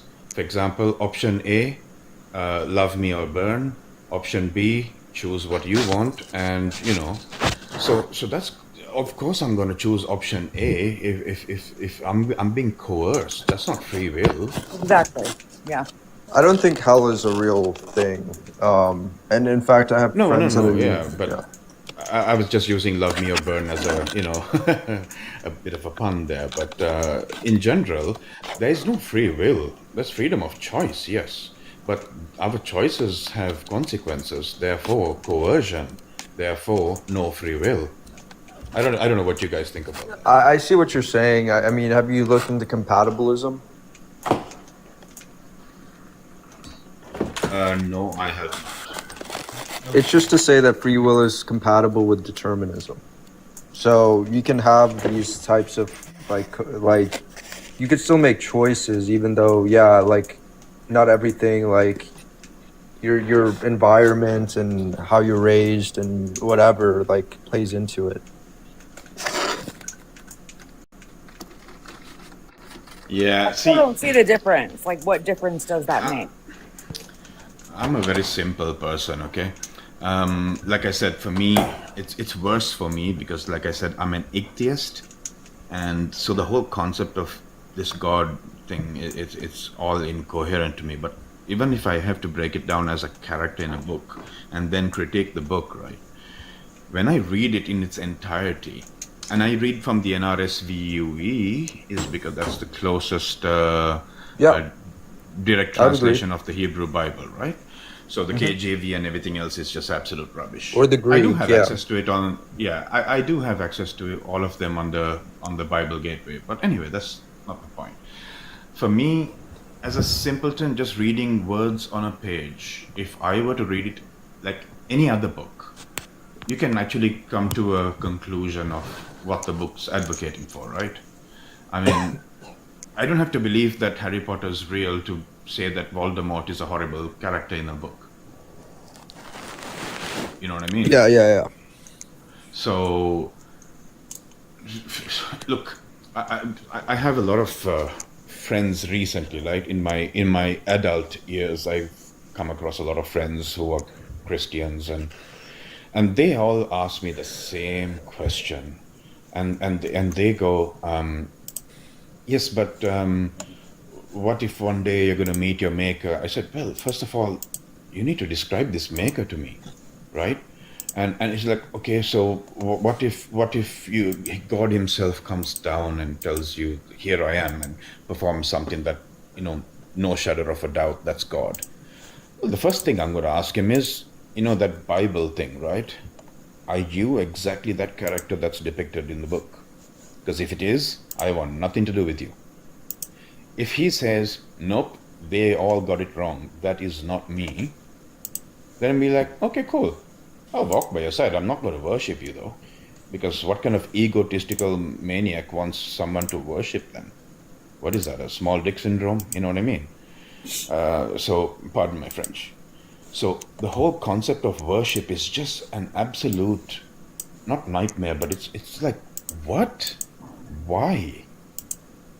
It's just incoherent to me. It doesn't make sense. It makes sense to me that he would create a world in which some people, he's giving an opportunity for people to come into heaven, and that, not everybody goes, to heaven. It makes sense to me. I get where you're coming from, but intuitively. Yeah, but if you look at his omni properties, right, he's all good, all knowing, all present, blah, blah, blah. If these omni properties are true, let's just, for the sake of the argument, say they were, he would know ahead of time what the world that he created is going to become. He himself could have just made us all the way he wanted us to via his worship, if that's the case. Forget free will and all that narrative. He wants us to be with him in heaven via worship.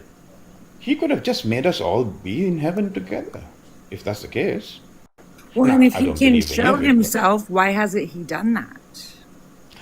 and also going back some 2,500 years ago, apparently he used to come on a dime every time somebody snapped their fingers and requested his presence. Why isn't he not doing I don't know that about right that. Visitations were now? rare. No, I've got verses I can show you. I Meanwhile, mean, just yeah, of pulled course up there's verses, but he showed up to prophets. He showed up to, people Some in have seen desperate his situations. face, some have seen his face, some have not seen his face. I mean, there are so many contradictions on that. I mean, let's not go down that rabbit hole. Well, even if there's My point contradictions, it is, doesn't mean anything, right? If there's contradictions in the right. Bible, it doesn't mean anything. Okay, what it means though Well, it to just me means is it that means he that the hasn't Bible is shown not true. himself. Well, it means that the Bible contradicts itself, but it doesn't mean that people didn't claim that they saw Jesus, which you agree with, right? You hold to hallucination theory, I right? don't care what people said. Yeah, but these people, I think, believed what they were saying. I Well, don't but I think don't we should write care. them off. To me, So here's what matters to me is what I see in my life. Oh, I don't know about if these people are going, putting their life on the line and they're saying that they've seen Jesus. I mean, I take that very seriously. I mean, you could say that they're hallucinating. You can say that they are lying. You could say that they're really seeing Jesus. But I think, that's enough in which it grabs somebody's attention.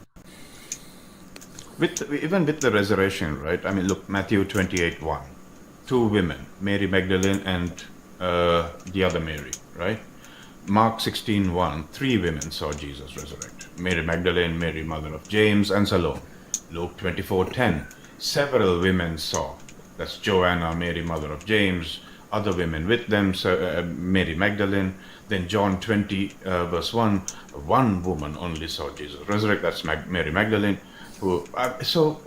it's like mass hysteria. That's what I take out of this. Mass hysteria. I could be wrong. I Yeah, you agree. could be wrong. You definitely could I be could be wrong. wrong, yeah. But look, this book, if I'm going to take it as a story, it's got a lot of horrible stuff in there that I challenge my neo-Christian friends in my adulthood, right? When they ask me, like, why don't you believe you should have faith, blah blah blah. I don't even bother getting into, them defining this God. So what I do ask them is the Bible 100% true? Their answer typically is always yes. And I said, okay, so you have a little niece over there running around there. Could I take your Bible right now, and would you let me read any verse from the Bible to that kid who's only, 8 years old? They said yes. And I just picked up the one where you dash babies, and they stopped me before I could even utter 4 words. Right? I started talking about Lot and his 2 daughters. I just don't see the getting their relevance. father. I mean, there could be The atrocities, there could be relevance. contradictions. No, I don't. No, no, no. Because No, The there's point is, absolutely relevance. It's in the Bible. yeah, but it So doesn't let me matter get. if it's in the Bible. Does it mean that Jesus didn't raise? I don't think so. Oh, no, no, no. That's not the point I was making. I'm talking about the book itself is a load of rubbish. Yeah, I would It's agree not with you. A lot of it 100% is. true. A lot of it is. Well, Yeah. there you go. Then that conversation is Yeah, there's null no and void then, I conversation suppose. there. Yeah, it is. Yeah, But exactly. Okay. that doesn't mean that God doesn't exist and the Christian God isn't real. So That you just means don't that That's a believe in the different Bible. You conversation. just believe in God. I'm a resurrection believer. Yeah, I base my understanding on like historical evidence. Which is You what? also believe in eras? The historical Resurrection? the understanding of many atheist scholars is that these people claim that they saw Jesus, believe that they saw Jesus, and that's and then I look at that and then I ask myself the question, were they hallucinating? Were they dreaming? Were they lying? And none of those really make sense to me after deep reflection on it. So, So PRK, yeah, I'm look, not convinced. so we The obviously agree naturalistic on a few explanation. things, How about right? people that exist So today that report supernatural experiences? Do you believe them? Yeah, absolutely. Like I have friends that have reported supernatural experiences that I trust, and I do believe I that in their trust, right? experiences. But have you gone and verified those? Have you done research into A it, like physically? controversial quick question whenever. What about aliens? Yeah, what's up? Oh, wait, hold on, guys. Go Yeah, ahead.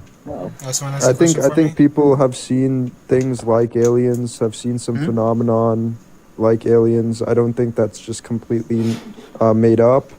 I Okay. think people are seeing things. All right, I don't want to cut them off, so. Okay. Finish up PRK, and then I'll answer a question. No, you can go ahead. Okay, All what right, was the sweet. question? So, about the topic, Yep. it's why should I believe or trust in the Christian God? Yeah. So if let's assume that the Christian God was true, right? Let's assume Jesus was God. Then what? I mean, would you accept him? Would you believe? If Jesus was God, I mean, there'd probably be like a few more questions I would need to ask, right? Like I think like Bro, what? You'd ask God questions? Like you'd question God if you knew he was I real? would. yeah, like if, Absolutely. if Jesus I don't was know about that. if Jesus was like yeah. verified to be God and existed and rose from the dead, I mean like there's still like a handful of atrocities that occurred in the Old Testament that I'd be like, okay, were these like justified or like what's the reasoning behind this? But I don't know. I mean, Right. I think like if Jesus exists, I mean like that's great, but then like I'm sort of worried about the other attributes. Is God truly good? Is God truly just? Is That makes sense. yeah, like if everything like I have told people like if God is just, if God is good, if everything is justified and there's some kind of like sensible reason for why God does things, then yeah, I would like fully become a Christian. All right. Well, are you atheist, theist? I'm agnostic. So Agnostic, okay. the philosophical definition of atheism is to say like no gods exist, and I think there's good arguments for like Christianity, theism, and also atheism. So I'm kind of like in the middle, trying to figure out agree. what I believe in. Okay. So would you want to start there? Like with the philosophical part before we move on to the theological part?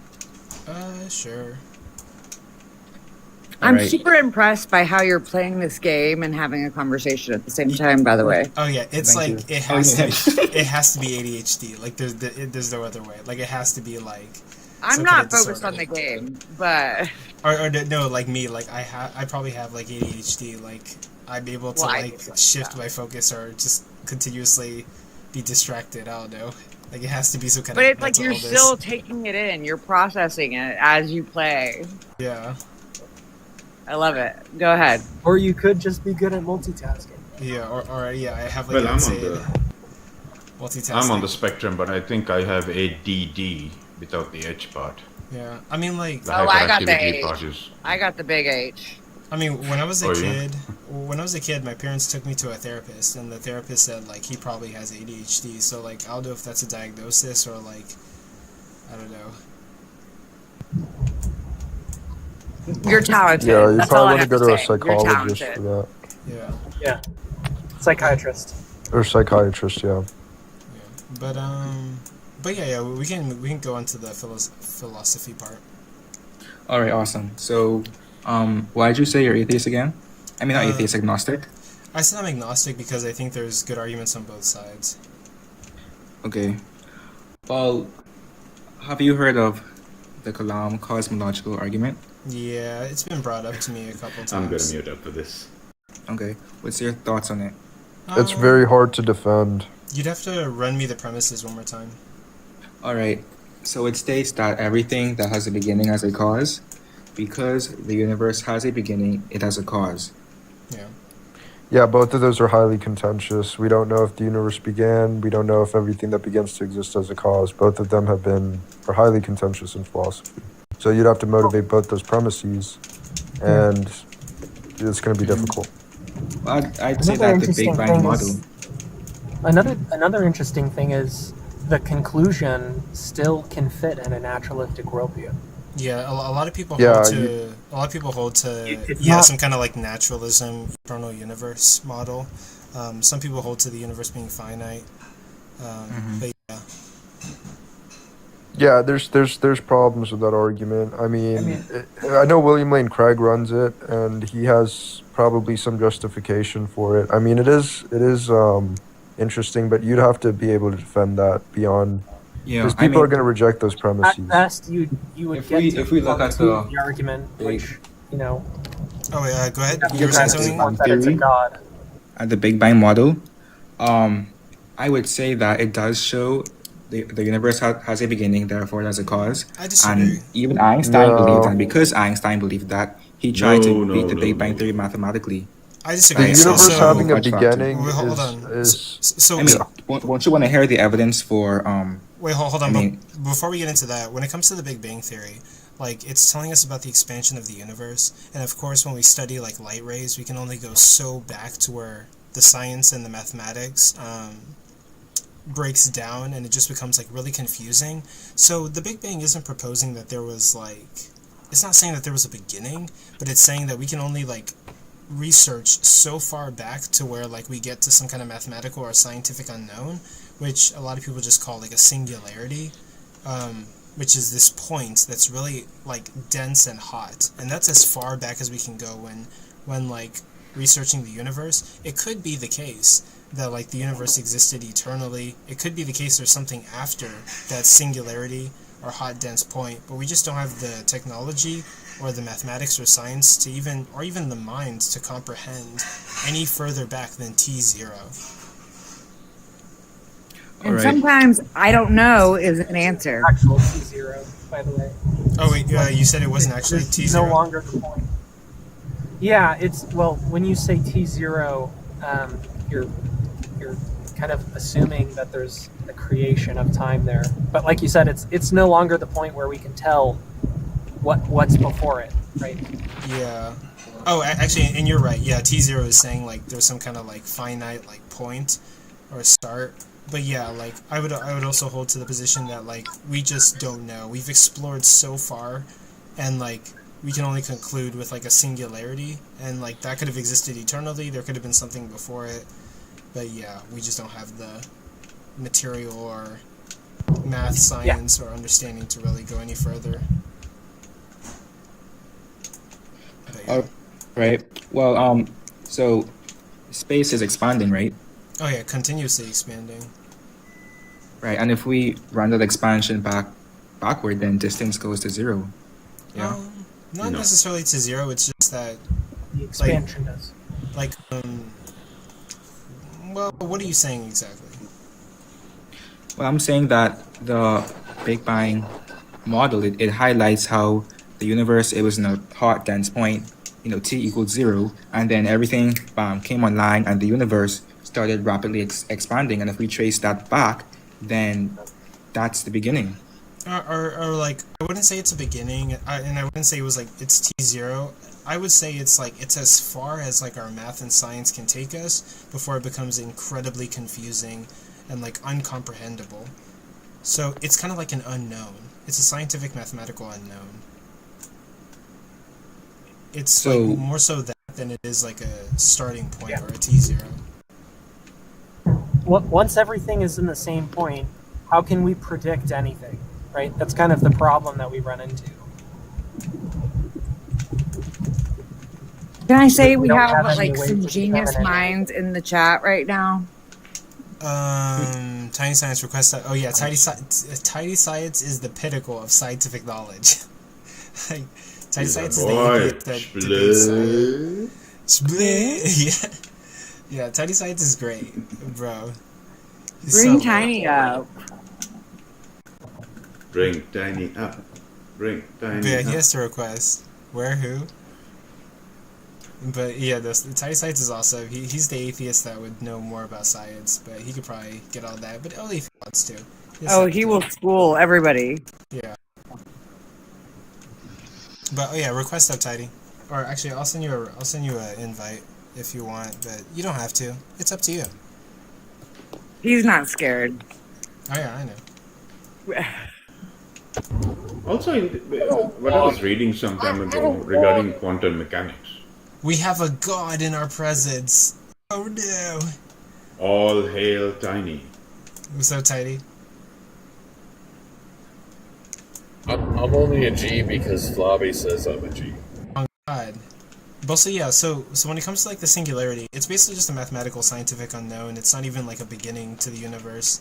We just have studied so much that like when we get to that point, it's just very confusing, right? Well, yeah, it's a mathematical representation. It's basically saying that the math breaks down and we can no longer observe anything beyond that point. Yeah, we can't go any further.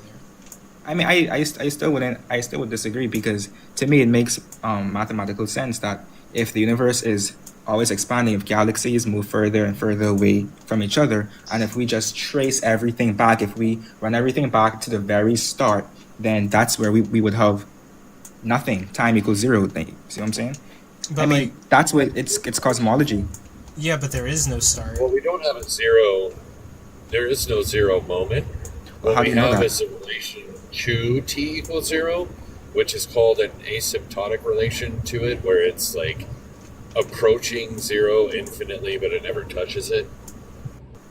Because we've used like science, math, and like our telescopes, and like there is no zero. Like we study so far back that like we haven't found like the beginning of it.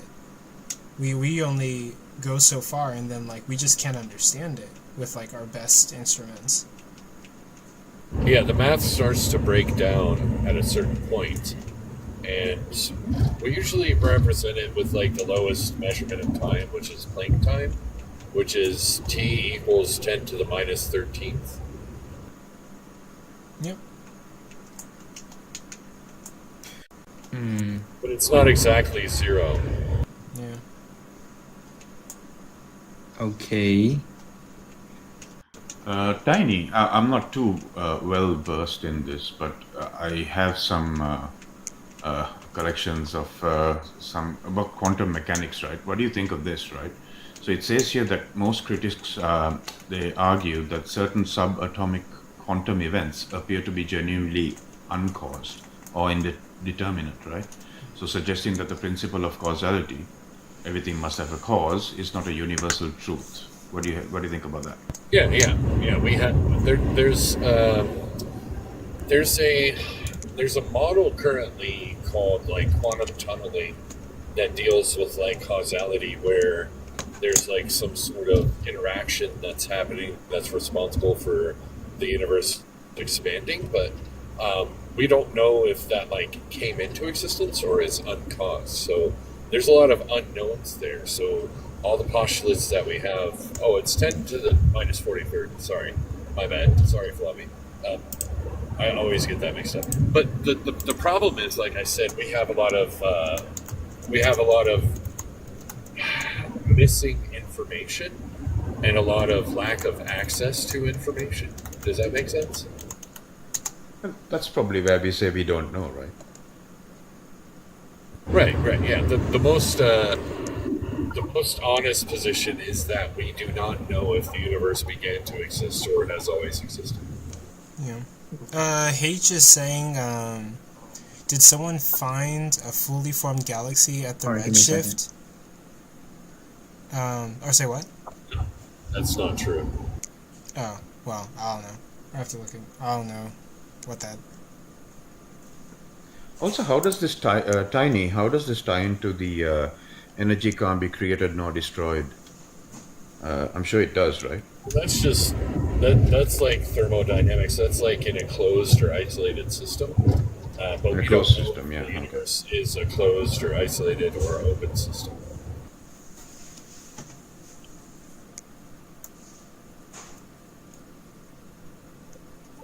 I do know one thing though. Bitches, they come, they go. Saturday through Sunday, Monday through Sunday, go. Hell yeah. That's funny. But yeah, I guess. Coco, you should see my. I got a clip of Tiny doing his split. Oh, that was a good one. That's the one. That video's got the highest views on my profile. Yeah, Tiny's awesome. But yeah, I guess we're just waiting for ops. But thank you everybody for being here. There's 15 people here. I'm gonna be here till 11, so I'm here for like 2 hours and like 25 minutes. But yeah, we're just waiting for other people. Life's been great. This live has been awesome. A lot of people have viewed this live. A lot of exciting moments. I guess we're just invite the Christians, invite more Christians so we can talk to them, and someone can give me a reason why I should believe or trust in the Christian God. But I don't really have any. But I don't know Coco, any Christians. Also Coco, I also how do you want me to send you the clip of the previous guy? You want me to tag you and just post it on my page? Yeah, and then I'll probably just download it and then like post it on. Yeah, I'll keep it free to download. Yeah. How long is it? I'll clip it so to the best bits. So. Oh, I would say like or give me the full. Do you have a Google Drive? Yes, I do. I could probably just upload it that way if I figured it out. Yeah. I'm still new to this TikTok thing, so I'm trying to work out a lot of the kinks. Yeah, like if you have it on your phone, you can upload it to Google Drive and then share it with my email, and then I could like download it, and then you have to make me like an editor or something to make sure I can access it. Yeah. But yeah, my email's in my bio. Yeah, I'll see that. Yeah, that guy deserved to be clipped, man. Because I mean, Jesus Christ, the things he was advocating for. Yeah, like, his nervous laughter, the cope was so apparent. Yeah, and like I don't know, he towards the end, like we were having a good conversation, but towards the end he decided to be a dick, and like I was like, hey, you shall. You shall know them by their fruits, right?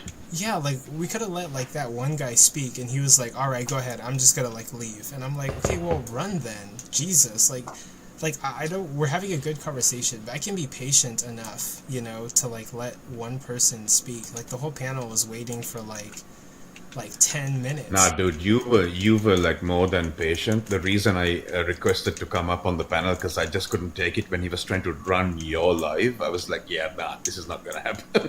Yeah, and then he ran. For real, the audacity of some people. Some people think that they could like come in my show and like tell me what to do. Like whenever I join somebody else's live, right? Like, I respect the house rules. That's how it goes. This is not my show. Like, I'm just here. Yeah. You know? The problem is when they run out of good arguments, right? When they're backed into a corner, they just think being louder shows dominance and that they're winning, right? But it's purely cope. That's all it is. But also, like, the thing that he was saying wasn't really making sense. I was judging God by my standard, right? And, like, I would be a hypocrite if I took my standard and judged myself and said that I was... and said that, you know, and gave myself some kind of, like, leniency.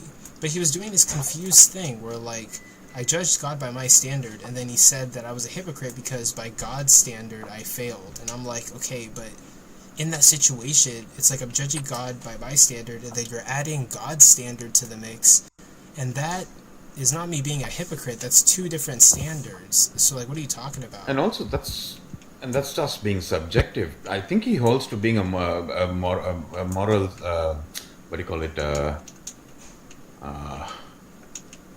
I got a brain fog now. Yeah. He thinks that morals are objective, right? Yeah, I think he's like a moral objectivist. Yeah, that's the word I was looking for. Yeah, but also... Sorry, like, man, it's 3:40 in the morning. Oh, no, My you're totally... brain's messed up. No, you're totally good. But also, like, yeah, like, he was saying, like, oh, you think you're better than God? Well, yeah, I think I'm better than God. I don't commit, like, mass genocides. But also, like, also in the middle of the conversation, like, I don't, like... I have this weird philosophy, like, I don't think I'm, like, a good person. I think I'm more of, like, I think I'm an anti-hero. As good as we can be. Yeah, like, exactly. As good as we can be, right? Yeah, like, I don't think I'm, like, a good person, but I think I'm as good as I can be. I think, like, I've done a lot of wrong in my life, and I try to do more good than wrong. And I think all of us have. I have this philosophy because I used to study, like, creative writing, and I'm a fan of Joseph Campbell's hero's journey structure that's used a lot when writing hero stories. And I think, like, I'm an anti-hero if I'm, like, in the world of, like, heroes, right? So basically I would be Batman from the DC universe, right? On one hand, he's a hero. He's beating up the villains. But on the other hand, he's so brutal with the villains that you start to question if he's actually a villain. So he's a mix of, like, good and bad. And I think that all of us are kind of like that. We all have good intentions, but sometimes our actions can be a mix of, like, good and bad. And so I would just say I'm an anti-hero. Well said. Hey, Tiny, I think Coco is perfect for our group, eh, Tiny? I do too. Yeah. What group? For what? Coco would be perfect to join our group, our Avengers group. Oh, the Avengers group? I mean, I don't know. I might be Hawkeye, a mysterious bad past, but he's trying to be better. I think that would All right, will you kick me out? I hope you win your game, Coco. Dope. Well, I'll win a game tonight. All right, y'all have a good one. Yeah. I'll see everybody soon. You too. Come back anytime. All right, bye. Controversial. See you, Queenie. Controversial. Do you think shrinking can go back infinitely? I don't think so. Well, maybe. Yeah, I mean, I think so. I don't. So how does shrinking go back infinitely? I mean, if it keeps getting smaller and smaller and smaller, then it has to get small to a point where it doesn't exist. Like it. I don't know. I don't think there's any limit on how small you could be. But yeah, but if shrinking can be infinite, then it would just be. I mean, I just feel like it doesn't make sense. Yeah. But are you talking about the expansion shrinking? No, I'm speaking generally, just shrinking. General. But to be honest, that's probably an accurate model of our universe. Like I think they have actually restructured the Big Bang, haven't they? I think well, hold on. Like, when it comes to the expansion, right? We go back so much that, like, it gets to a point where it's inconceivable, or like we couldn't possibly understand it. I think it's the same thing with, like, shrinking. You shrink so much that you get to microscopic levels where it's like we can't even understand what it would mean to be that small. But doesn't infinite shrinking imply infinite density? Like, wouldn't it's not impossible? I'm not sure. I probably have to read up on it to be completely honest with you. Okay. But well, can we just can you grant me that infinite shrinking is impossible? I mean, like, I wouldn't grant it to you. I think that if you have matter and it goes, like, really, really, really, really, really small, like, I think you still have matter. It's just going to be so small that, like, at a microscopic level, like, it comes to a point where we can't even understand it. Oh, yeah, and Flobby Smalls is saying that's what the singularity is. Yeah, like, that's what I think it is, right? Like, the expansion, we go back, and it's just like shrinking. It goes so small that it gets to a level that we can't even understand. Like, yeah, but for what we have right now, infinite shrinking, for something to infinitely shrink, there has to be infinite density, which is impossible. Yeah, like, for me, I'm not seeing, like, how there could possibly be a limit on the density. Like, there's nothing that would limit it. Like, yeah, it could go back forever. It could be infinite density. Like, I don't see why there wouldn't. I don't see why not. We don't know if there's a boundary or not. Yeah, we or don't if even there's limits. Yeah.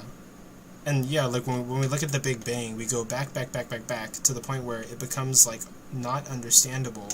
And like, yeah, we haven't found the boundary. We've just found a point where we can't even understand it anymore, but it's still going.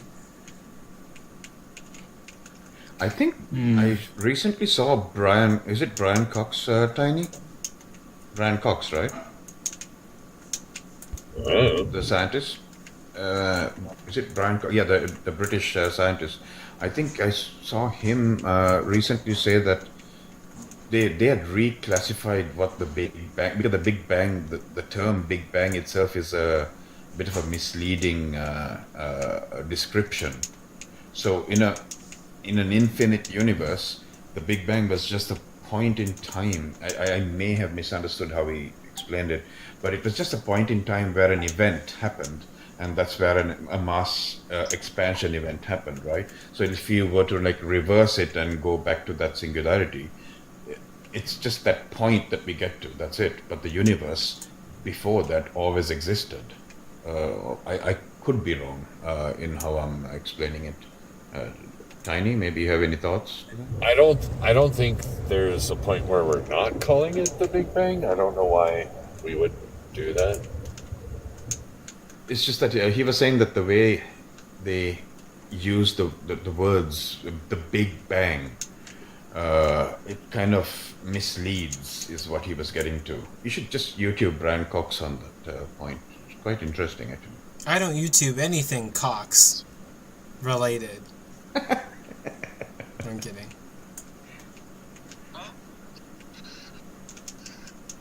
But go ahead, Tiny. Tiny, nothing? Shocking. No, but actually, send me a DM and then I'll probably look at it. Like Brian Cox. Actually, I think I've heard that name before, to be honest with you. Yeah, he was on Neil deGrasse Tyson's podcast as well. So I think it was those two guys talking about it. But I'll find the link and I'll DM it to you. Hell yeah. Neil deGrasse Tyson is very qualified. I respect that man. He's become a bit too commercial though now. He's like a TV scientist. But yeah, he's good. I like him.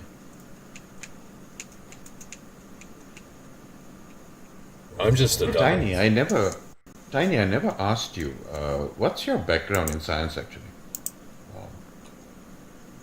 Oh, I don't have any like formal education. Flobby Smalls. Yo, what's up, Coco? What's up?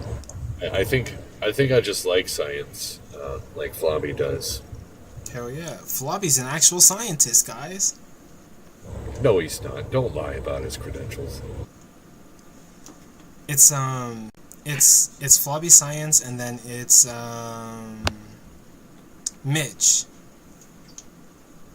There's like the two scientists I know in the community who legitimately, like, for their job, they go into a lab, I think. Maybe you it's seen just that Julian dude? Julian? Yeah, the one that Julian Brown. No. The plastiline dude. No. What? Oh, the black guy that is making gas out of Yeah. plastic. Yeah, no, he's cool. Yeah. That's some pretty cool stuff, bro. Yeah, I think that's pretty cool. Wait a second. Let me check something really fast, actually. Damn, have we converted all the Christians? Aren't they coming up? Anyone in the chat? I'm a Christian. Let me see. Oh, yeah. Well, welcome, Joseph. What you got for me in regards to the topic? Well, there's a difference between believing and knowing. Okay, well, explain that for me. I don't know whether the Christian God exists. Why should I know? Or, like, what would be the motivation to say that I could possibly know the Christian God? When you know love, you know God. I mean, I would describe love as like a chemical that's released in the brain that could also be depicted through actions. But, like, how would that indicate that, like, God Baby, exists? don't hurt me no more. Yeah. Just imagine, like, your Fortnite, right? Yeah. You're gonna do whatever you can to get a dub, right? Yeah. But if you really, really loved it,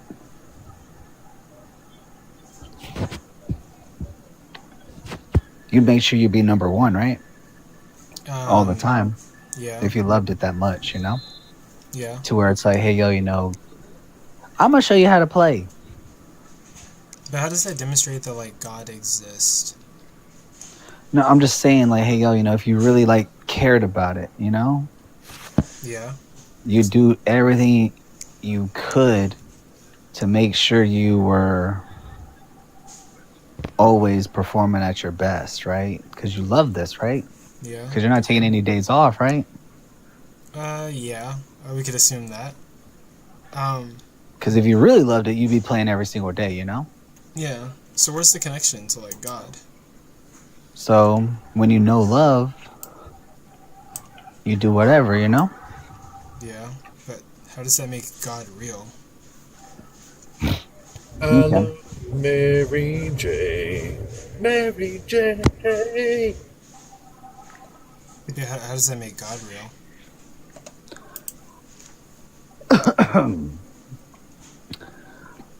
So, where were you born at? Wait. If you don't mind me asking. I mean, like, I could answer that, but, like, but, like, how does that make God Yeah, real? I'll Like, tie I'm it in. asking about the love thing. I'll tie it in. Don't worry. Okay, so I was born in America. Bet. And is this a fact that can never be taken away from you?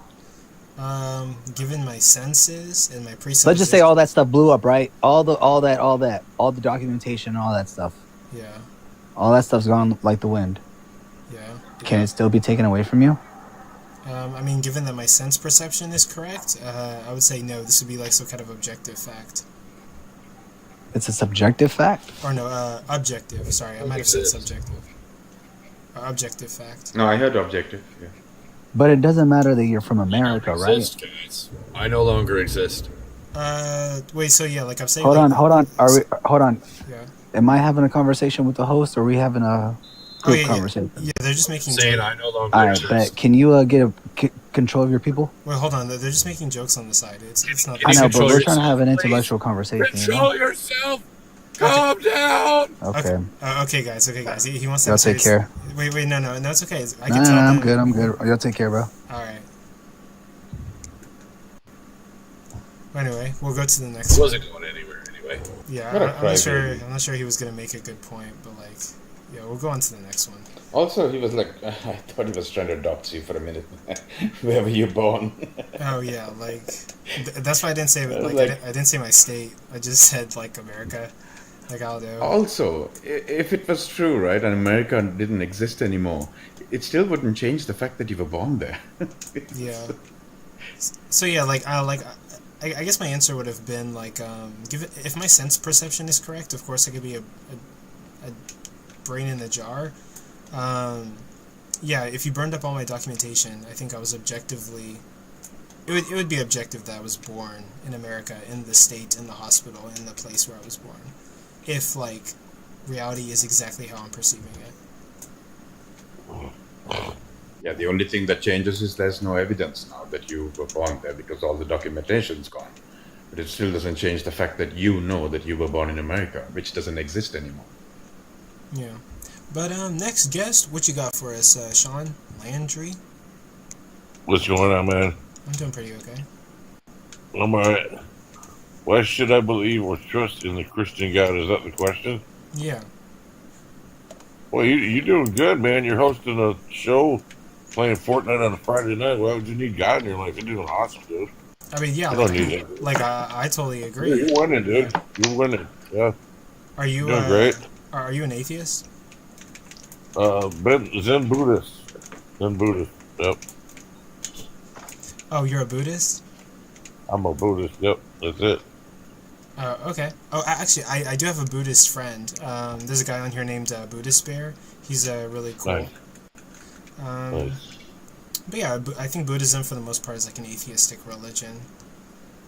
I'm messing with you. I'm a Christian. I'm messing with you, bro.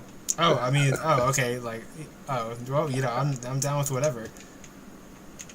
No, you don't need God, but He helps in life, dude. I can tell you from experience, He definitely helps. I mean, do what you want, man. I mean, if you don't think you're gonna burn in hell for eternity, you can do that. That's cool. It's all right. I guess that's all the Christians try to help you with Jesus, man. You know. I think like usually I would say I grant that Christianity can be helpful emotionally wise, and I think there are positive benefits to being like a Christian, but at the same time I get those same benefits from being like an atheist. So what would be like the symmetry breaker? What would be something that Christianity offers that like atheism can't offer in that regard? Well, I know the reason why a lot of people are angry, man. They don't have a relationship with God. They think they do, or they think they something in that direction, but they don't have a positive relationship with God. You know, that's just what it is. The whole world's just angry, dude. You know, they question everything. They seek God, but you know, He doesn't necessarily want to hang out with too many people. But He loves a lot of people, and He does have a personal relationship with a lot of people. But there's a lot of angry people too. You know what I'm saying? But why should we have a relationship with God? I guess, like, I mean, like, there's plenty of ways not to be angry, right? Like, I could meditate, I could go to a rock concert and release all my anger in, like, a mosh pit. Like, yeah, I mean, you got a machine gun right now. You're about to do it, man. Yeah, or, like, I could play video games and, like, release my anger that way. But, like, why should I... Right. Why should I have a relationship with God to release my anger? So I think, like, you know, Christianity offers something that could also be offered by some, like, secular means.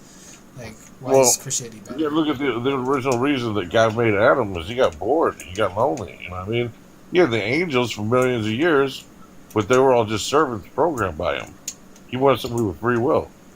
And that's where Adam came in. You know what I mean? Mm-hmm. And Adam screwed up. Somebody was going to screw up because we're human. Adam just happened to do it right off the bat. You know what I mean?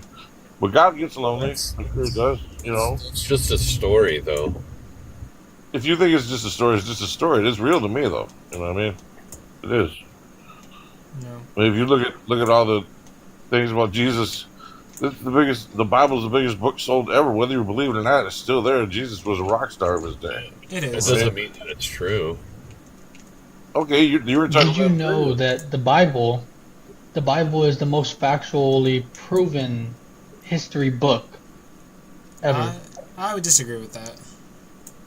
You would disagree with it, but that is facts. I don't think that's a fact. We base our time you on. You can look it up. I mean, like, we base our well, like the reason I don't think it's a fact is because there's plenty of things in the Bible that are not really like proven, like Genesis saying that like. By all means, look it up. I mean, I guess. Hey, atheist or anybody, do you want to look it up and see if the Bible's the most like proven? Wait, what'd you say it was? It's the most evidentially proven history book. Okay. In all of history. Now that's a stretch. Yeah, yes. Someone Google search and see if like the Bible is the most evidentiary, historically proven. Eventually. But like I mean, we'll get back. Like for me, like or hold on, really quick.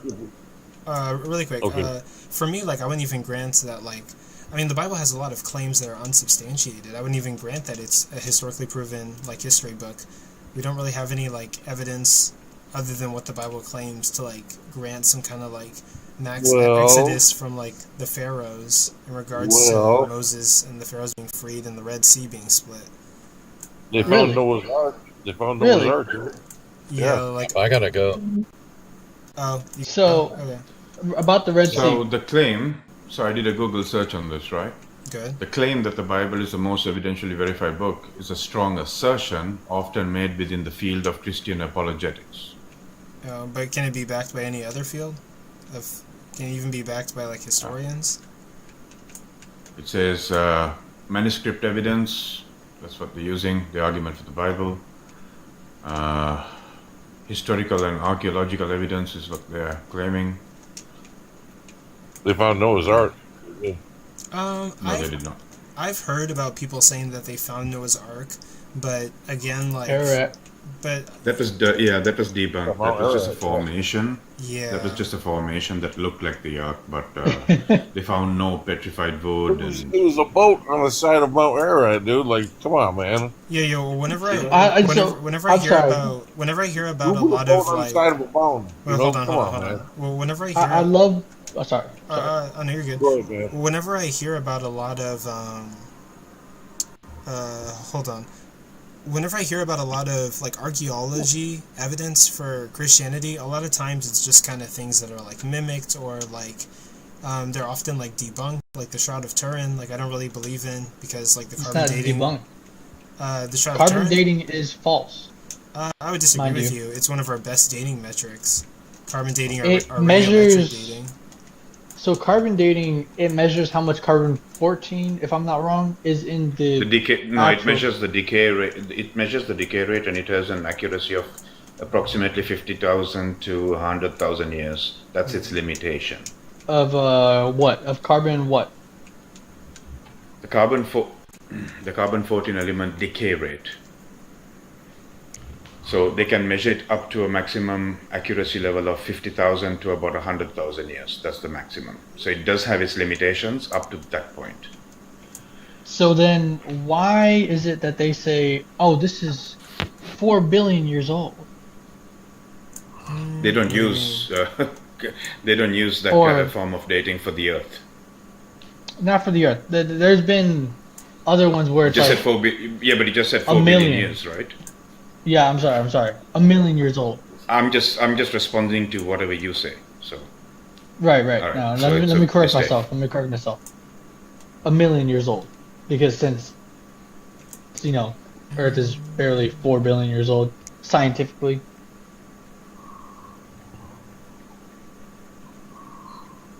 So, anyways, it's real to me, regardless of who believes it or not. It's real to me, though.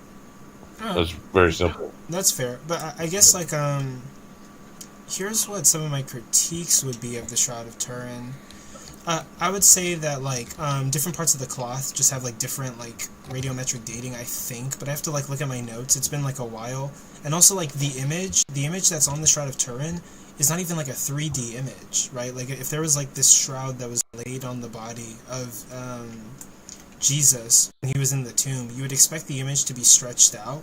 It like looks as if it was drawn, and it's very like rather than being stretched out, it looks like they were trying to imitate God's body onto the cloth. And then also like there's no reason for me to believe that it's necessary for God, whenever he resurrected, to exert so much like radiation into a cloth. Like I don't really see why that's required for like a resurrection. It's not radiation though. It's energy. The people who I talked to about it say that it's some kind of radiation. But I guess like we could go with the claim that it's like energy, but like why is it even necessary for a resurrection? Why is there what? Why is energy? What did you? Why is energy necessary? Why is energy? Yeah, for resurrection. So I've been resuscitated. Yeah. Right. I've died. I've been resuscitated. I do not believe that if anyone wasn't using any type of energy, whether it be their bodily energy or defibrillator, that I would be alive. Like if they had not used that, I would be dead. Yeah, thank the doctors for that. Now, for a person that was dead for 3 days, yeah, it's gonna take a lot of energy to, you know, bring them back Also, to life. really quick about the Shroud of Turin.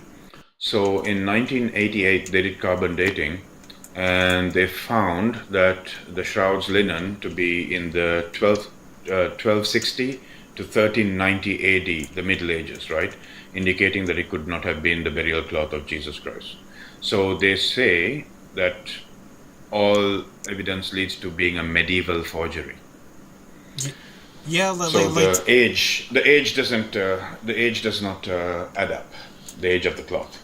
Yeah, and also like when it comes to the example that you were giving, right? Like yeah, for humans we might need refibrillators to like bring us back to life, or to get our hearts started again, because there is like minor shocks of electricity. Like our body produces like small amounts of electricity in our brain and our heart everywhere. But when it comes to God, like God doesn't require electricity. God is like all powerful. You're right. However, Jesus, Yeshua, was not just pure God. I mean, there's only been, at least in the Bible that I've read of, one person, and his face was shining white, I believe, for days, if not months, because he saw the face of God. Yeah, but also like with that, right? Like, okay, so Jesus, I would say Jesus is like 100% man, 100% God. I mean, like Jesus brought Lazarus back from the dead. Was there like a massive like energy blast or like electricity that came out of that, or did Lazarus just get up and walk out of the cave? Simply, I could put it like this: we do not know. I mean, about Lazarus? Because we don't know. I mean, literally, it's too. Well, I mean, like the Bible depicts it as Lazarus just walked out of the cave. There was no energy detected or seen anywhere. The cave was open, and everyone was sitting there in anticipation. Jesus wept, and he said, "Lazarus, walk out." And like Lazarus literally just walked out. There was no energy. Mind you, they probably did not know what that type of energy was. So it could be that they just didn't know, or there wasn't. We don't know. We truly do not know. Well, do you think that energy would emit some kind of like light rays? Not necessarily, no. I mean, I guess I could. Well, okay. My knowledge on that would be limited. I don't want to make like a scientific error, but I think most energy is going to like emit some kind of light ray.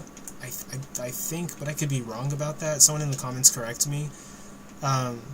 There is just energy, but it's like invisible to the naked eye. You know what I mean?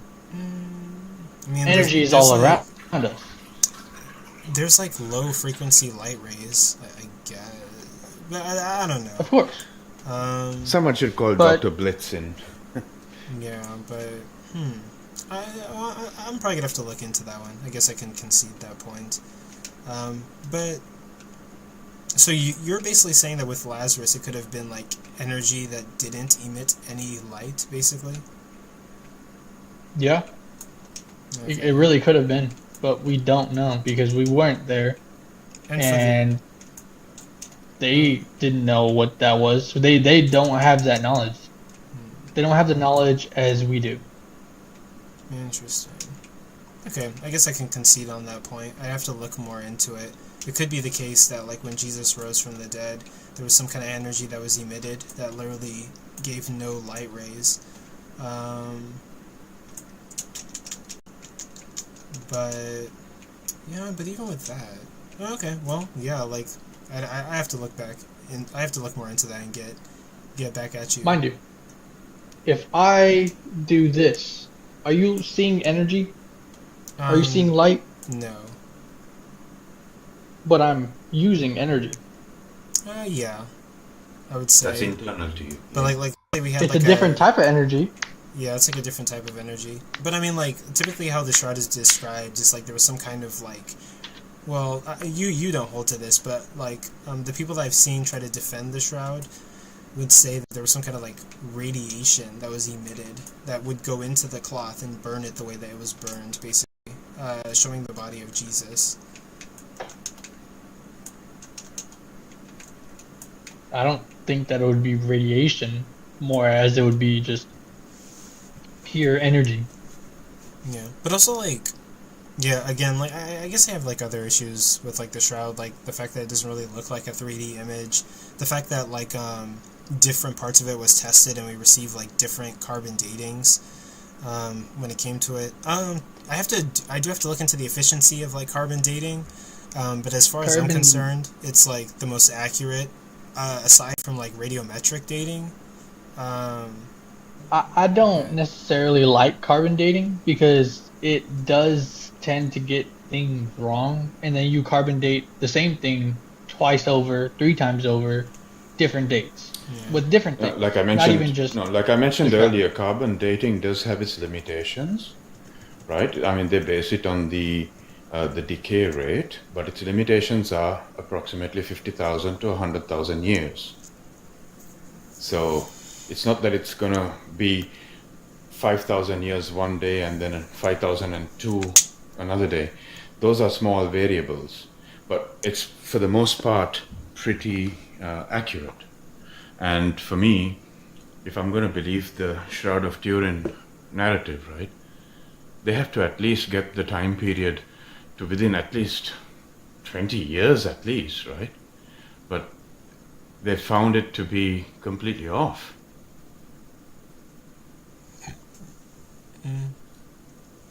But but aside from that, let's say like we put the Shroud of Turin aside.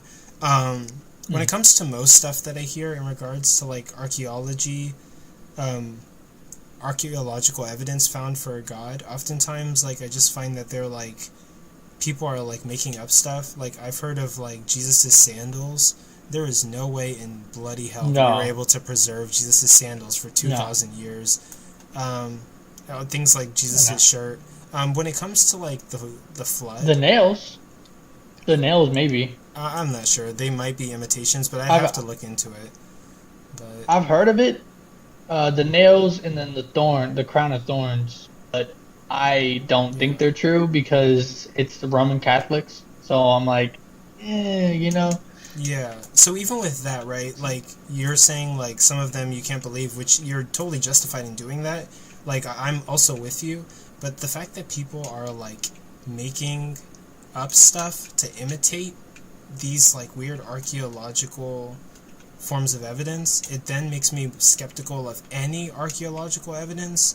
I mean, we even have like this guy named it's this famous guy who says a bunch of stuff about Christianity, Ron Wyatt, I think.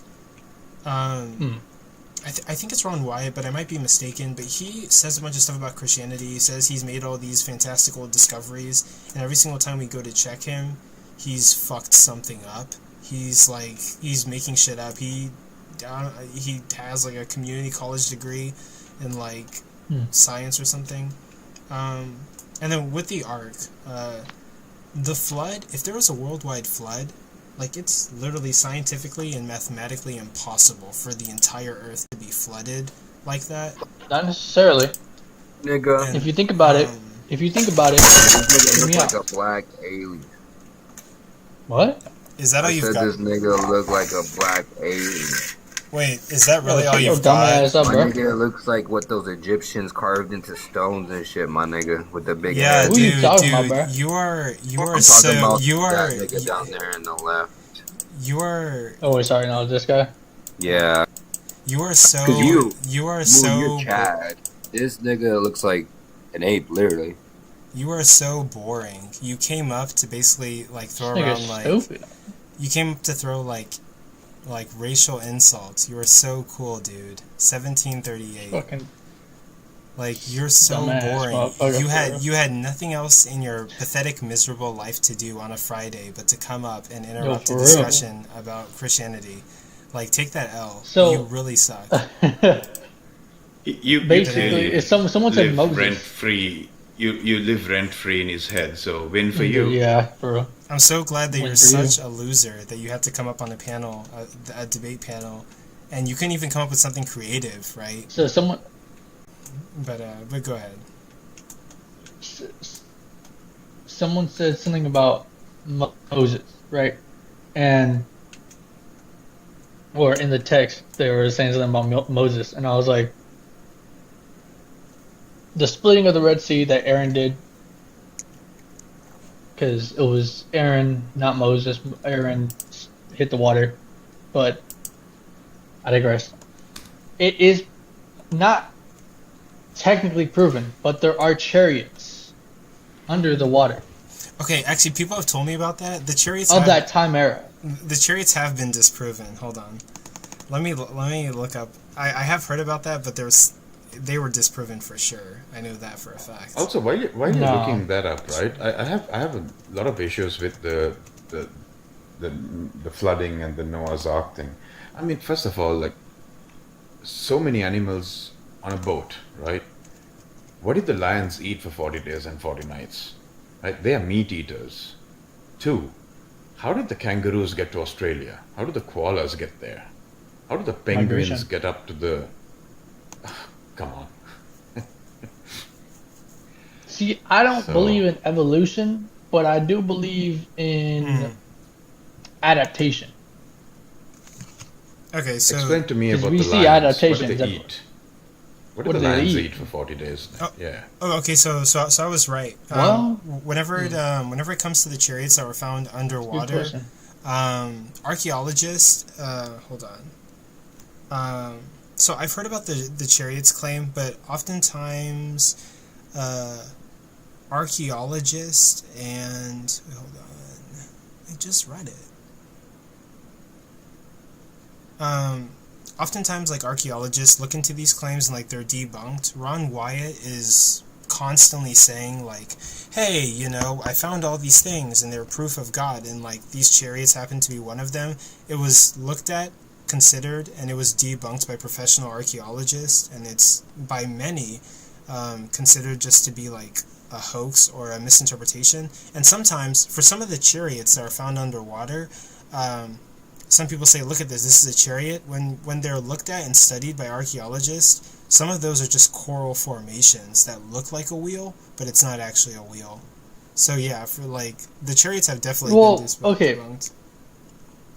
Mind you, coral can grow around things. It could be that it's just very fragile, because let me try to explain this 1 second. With the material that they were made with back then, I've heard that people say that it's not movable because it might break, you know? Yeah. But I mean, I'd have to look into it, but yeah, Chariot. serious archaeologists have kind of, like, Also- claimed this to just be, like, hoaxes or misinterpretations. Fair enough, but also like, when it comes to any museums that might say, like, we rebuilt the Ark and it's possible, the people who've tried to rebuild the Ark, every single time, the Arks that they rebuild are not even seaworthy. They either don't test it, or when they're tested, it just wouldn't float on water. And then, like, any Ark that might have been found, like, yeah, one person said it could have been, like, a mountain formation that looks like the Ark, but it's merely just a mountain formation. Or 2, like, if an Ark actually existed, I'm pretty sure the wood would have just, like, disintegrated by now, being underwater for that much time, wherever it is. But I'm not even sure, like, where it is, but, like, if it was underwater, it would be seriously disintegrated by now to the point where it's not recognizable. And I'm not even sure if it would have held up over time. it would be on a mountainside. On a mountain? That's what it said, but but yeah, like, what about the stone? Mount Ararat is what they claim. Yeah, Ararat. But the stone that Aaron struck and water came out of, people have seen it, and you could see that there's water what's water erosion on the stone itself, split into water erosion. And this was on a mountain? No, what? No. Oh. Wait, was it? I don't know. I don't know. I was in the desert, I think. But you were saying there was just like water erosion on a stone? Yeah. And like, what's the stone's relation to Noah's Ark, per se? Oh, no, this is Aaron. Moses' brother? Oh, so it's in relation to some like different event or something? Yeah. Oh, okay. I'd probably have to look into that. When the Israelites were in the desert for 40 years? 40 years? Yeah. He, basically they were thirsty, they were starving, they were complaining, and God said, strike the stone, or tap the stone, and out of anger, he kind of just struck it, and water came flowing out. Okay, I'd probably have to like look into that more so. But yeah, like for Jay is trying to say something, okay. but he's decupping, I think. Oh yeah, you have red bars, Jay. But for the most part, every time that I get these archaeology, my apology, archaeological.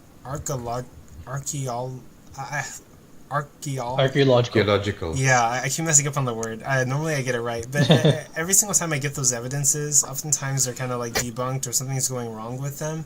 But like I'm open-minded to like finding something. And also if any of them come from Ron Wyatt, he's been proven by many to be a fraud.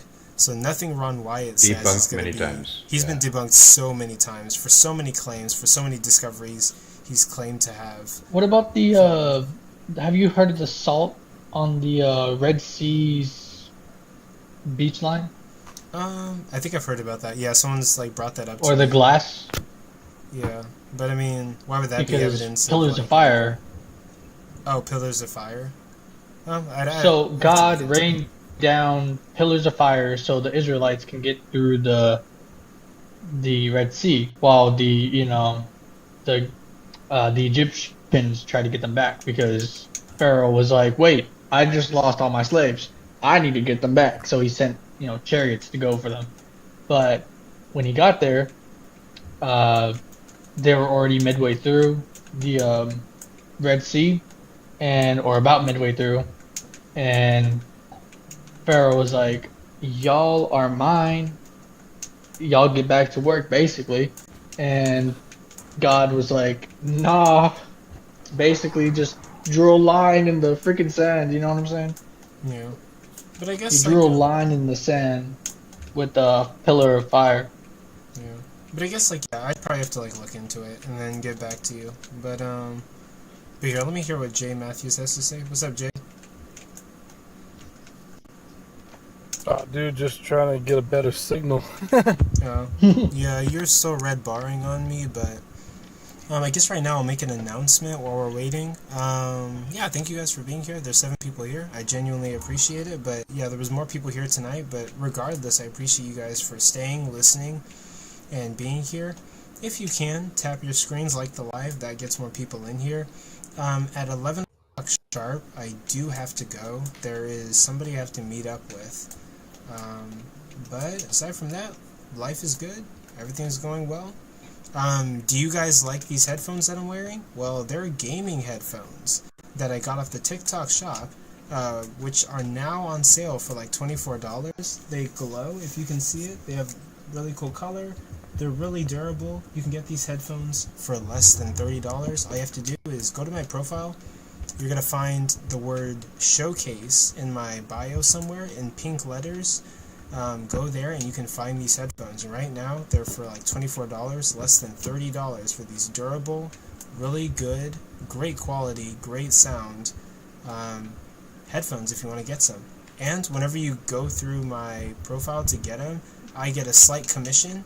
And that's one way you can help the channel if you're buying headphones, if you're a gamer, if it's something you might be interested in. So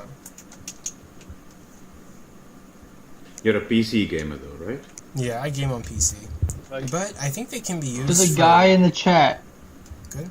Sorry, one second. Very good. Sorry, it's the guy in the chat that says la the heaven Yeah, that's la that's the late of of the heaven. la the of That's late. Yeah, that's late of heaven, and that's a friendly.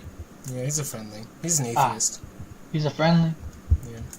So he said, "Are you saying there's a cracked rock with water running through it?" So, basically, no. In the desert, with no water anywhere in sight, no water supposed to be in the desert. Obviously, it's desert, right?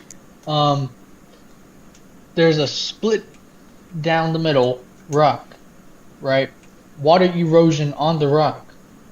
Water erosion going out of the rock, leading to somewhere else. There's no sensible reason as to why that would be there in a desert, right?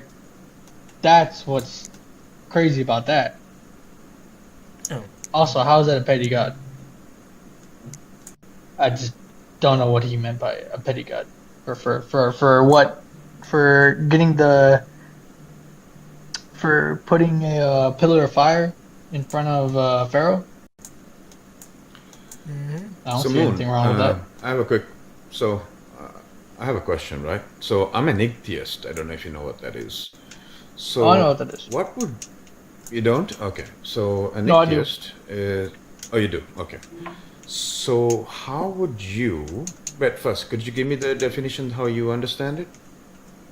Person that believes in no gods. No, I didn't say atheist. I said ig-theist. I-G. Oh, I heard atheist. My bad. Egg like egg. I-G. I-G. Atheist. Oh.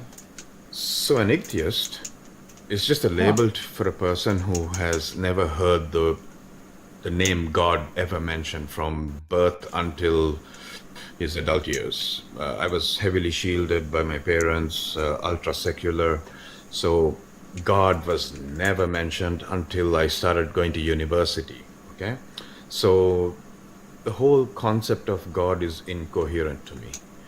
So my question to you would be, what would be your best evidence that all of this is true? And should it also convince someone like me? What would be your best? Okay. Have you ever tried working on a car? If you could just answer the question without a question, just tell me what is your best evidence that would This will be my best evidence, but asking me a question back? No, so let me try again. What would be something that convinced you the best? I'm sure there were a couple of reasons, right? So let's just take the best one of them. And can you explain that to me? And if you think that should convince someone like me as well. To explain it, I would have to ask the questions. Yes, that doesn't make sense to me. But go ahead, Doesn't ask make me sense. a question. Okay. I'm a bit curious. Go ahead. Have you ever tried to build a functional, working diesel, maybe, or premium petroleum car? No. Build one? No, but I work on my car all the time. Yeah, I work on a car. But you've never built one from scratch, right? No, I'm not an engineer. No. Okay. So, how hard do you, how long and how hard do you think it would be to make one? With modern robotics, they turn out about 20,000 cars a No, day. no, no, no. That's forward. No, for you. Building it. Just by yourself.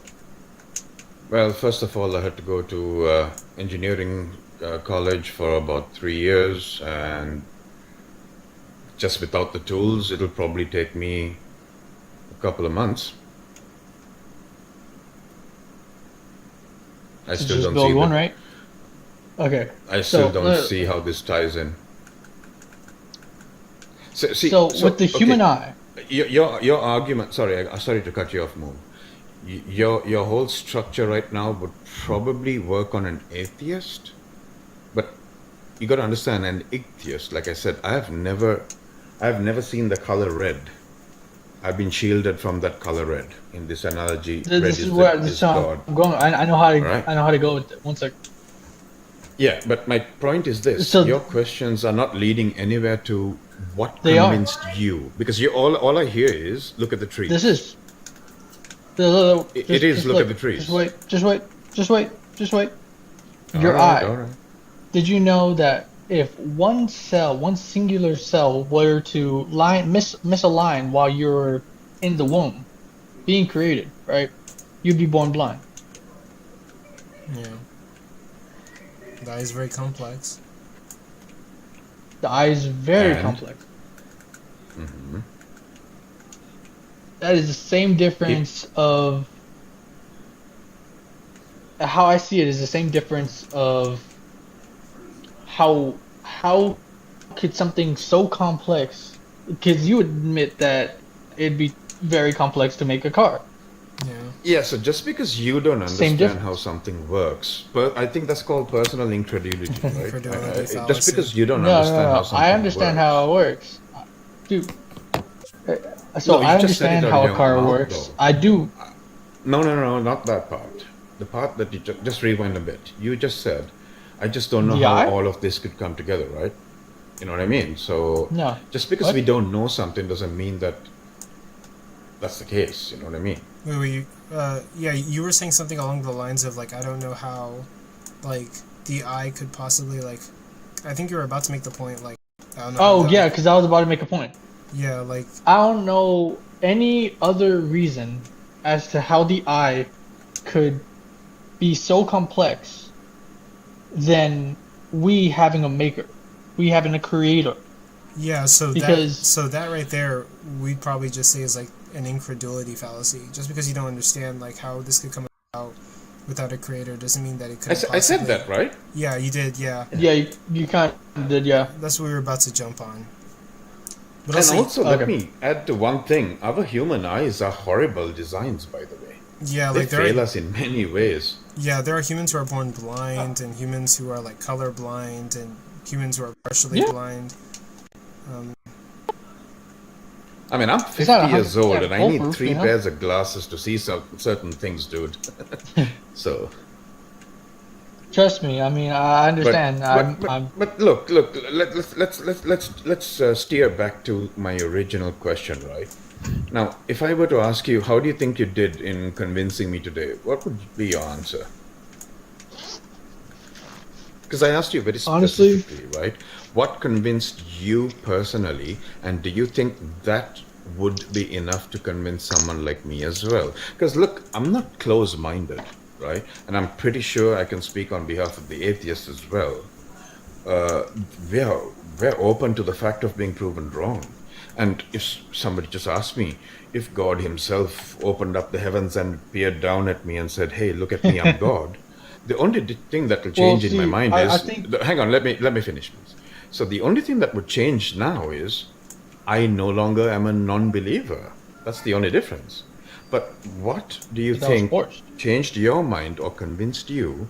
And do you think that that would be enough for a person like me? That is the question. I think it would, but I don't think you would want to go through it. Now, so can you read my mind? Would you want to die? That was not my question. Can you read my mind? No, I can't. All right, so you're still not answering my question. You just now claim that you think that your reason for believing should convince me, Ichthys Prime. So what is that reason? I'm open. So let me know what that reason is, that why I should believe for the very reason that you believe. Go ahead. The question I asked is why. I died. I saw what I was supposed to go through.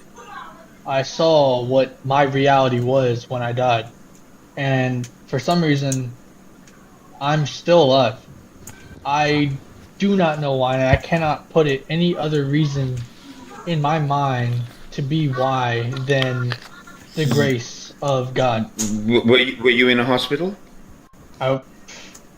Yeah. For a long time, Okay. actually. Were there doctors that came to your emergency? Well, of course.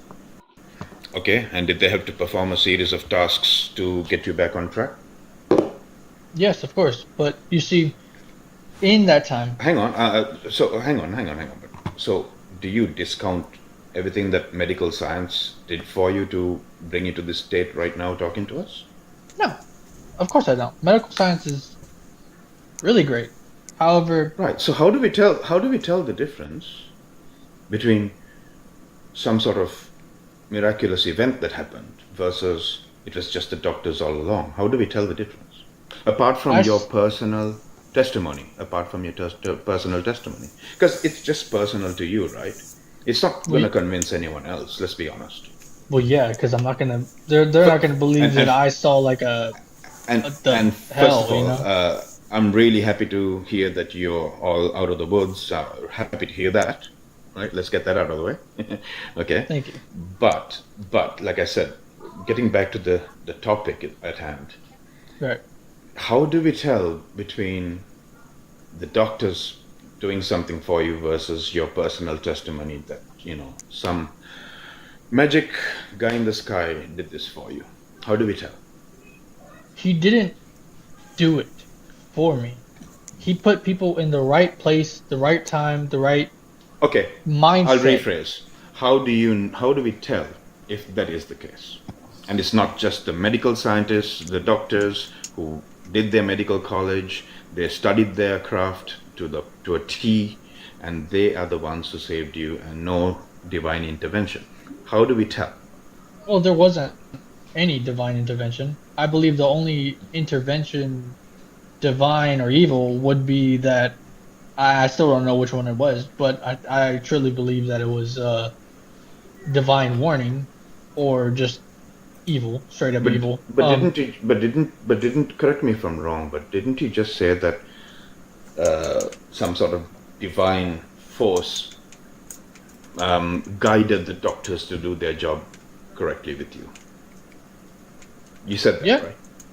So how do we tell if that is the case, or option B, the doctors who really studied their craft saved you? How do we tell the difference? I think of it kind of like this. God, he has a plan above plans, right? No, that's a claim. No, I'm sorry. I'm sorry, but I got to stop you right there. That's a claim. Now. Okay. I asked you a very specific question. Oh, I was getting to the point. Yeah, but you just made a claim, so you got to substantiate that claim before you can go any further. What do you mean substantiate? That's presupposing God into this now, right? Yes. So I have to make God proven? I can't prove God. You can't prove me that we're having this conversation right now, can you? This could be a whole dream. Well, like my senses are. Or Look, really we quick, can't do the whole brain in the vat thing. Yeah. Yeah, or really quick, like I would say, like oftentimes I think the issue that we're having here is kind of the issue that I have with like miracles in general, because like on one hand it could be the case that like God did intervene to like help in some sort of way, but it could also be the case if you get some kind of like naturalistic like worldview that like the doctors did a really good job and God was nowhere in sight. God probably doesn't even exist, and like he had no way of like interfering with this procedure, and it just happened to go well. That's like very possible via some kind of like naturalistic hypothesis. Both ways are very, very possible. Yes. Yeah. So like, I agree. So we're looking for the symmetry breaker. Like, why should we believe that God had anything to do with like this procedure going well? So let me have this whole thought without being interrupted. Any interruption, please. Yeah. Please. After you can say something about it, but please. So, God has a plan for us all, right? God made us in his image. He made us for a specific reason, whether it be music, whether it be drawing, whether it be teaching, whether it be cleaning, whether it be this, that, or the other, right? So, if God did that, if God is real, right, which I believe so, then that plan would be the first plan, that he had created. Obviously, that plan didn't go to order because Adam and Eve, after Adam and Eve, it kind of got thrown off, and they still got free will, but we have free will to do whatever we want. He still has a plan for us. He just knows what different routes we could take, and he tries to guide us in the right direction. And if we take that right direction, then we will do the right things. I believe that God really guided those people in the right direction to where they needed to be at the time they needed to be there so that I could live. Do I know why? No. Well, yeah, so like do I know how? No. Good. Wait, yeah. So the problem that we're facing is like we have zero motivation to believe that like it was God, right? Like you're saying that you believe, and like you're saying all these things like God has a purpose for us, but why should we believe that? That's what we're asking. Like it could be the case, but like why should we believe it? I can give you a mathematical.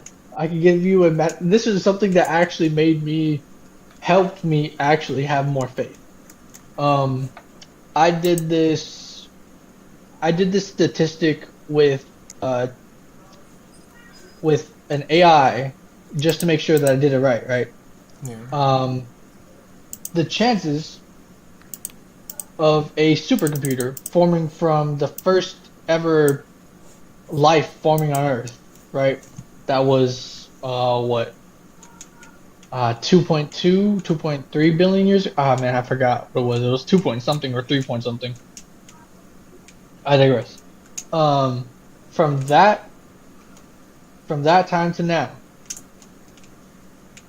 what is the chances of a supercomputer just randomly forming?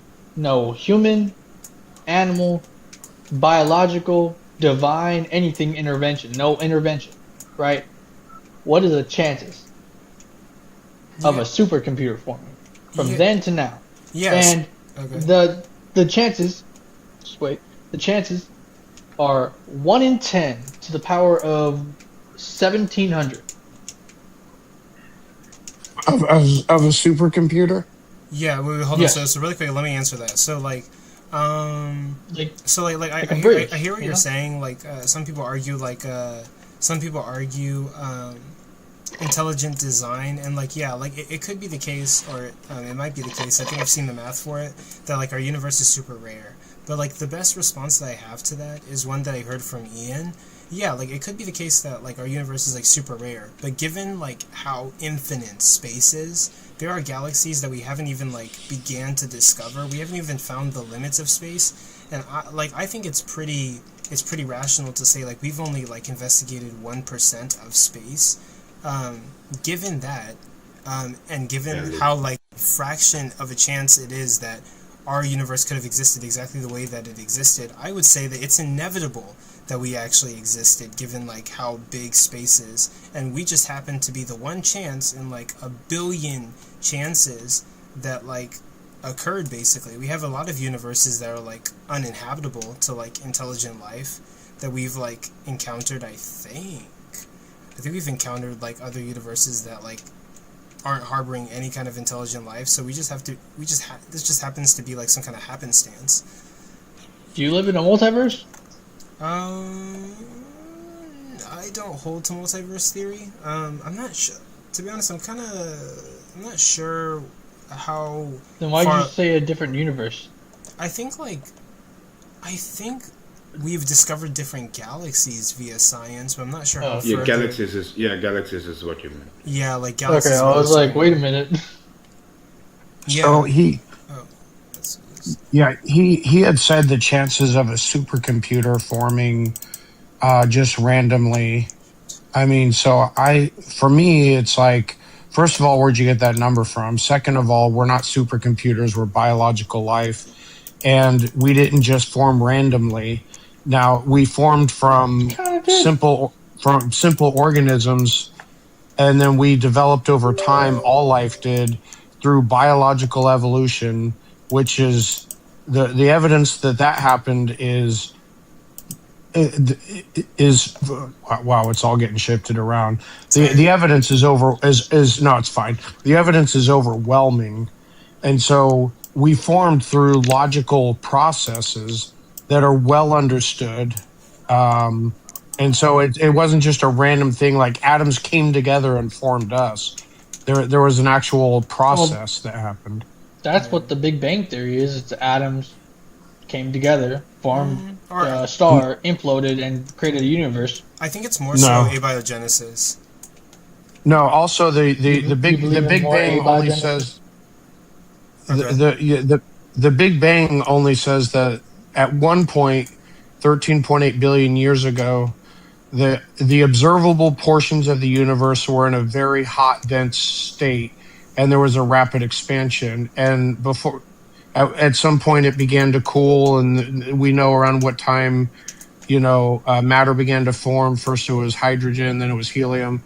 But it doesn't. The Big Bang isn't even necessarily the beginning of the universe. I agree. That's what I'm saying. No, okay. So the Big Bang, it's always depicted as a singular. There's a singular, and then it just rapidly expands. Yeah. Right, but we don't know what. Well, it's not an explosion; it's a rapid expansion, but it's not. That's an explosion. No, it's either an explosion or implosion. No. Which Scientists make sense. Scientists wouldn't use that term. It's not used in the field. They would say it's just like an expansion. They wouldn't use explosion. Yeah, but I guess. Yeah, but the Big Bang is, like I said, all we know is that at one point it was at a hot, dense state, and this is only the observable portions of the universe because we can only see out so far, and there was a rapid expansion. And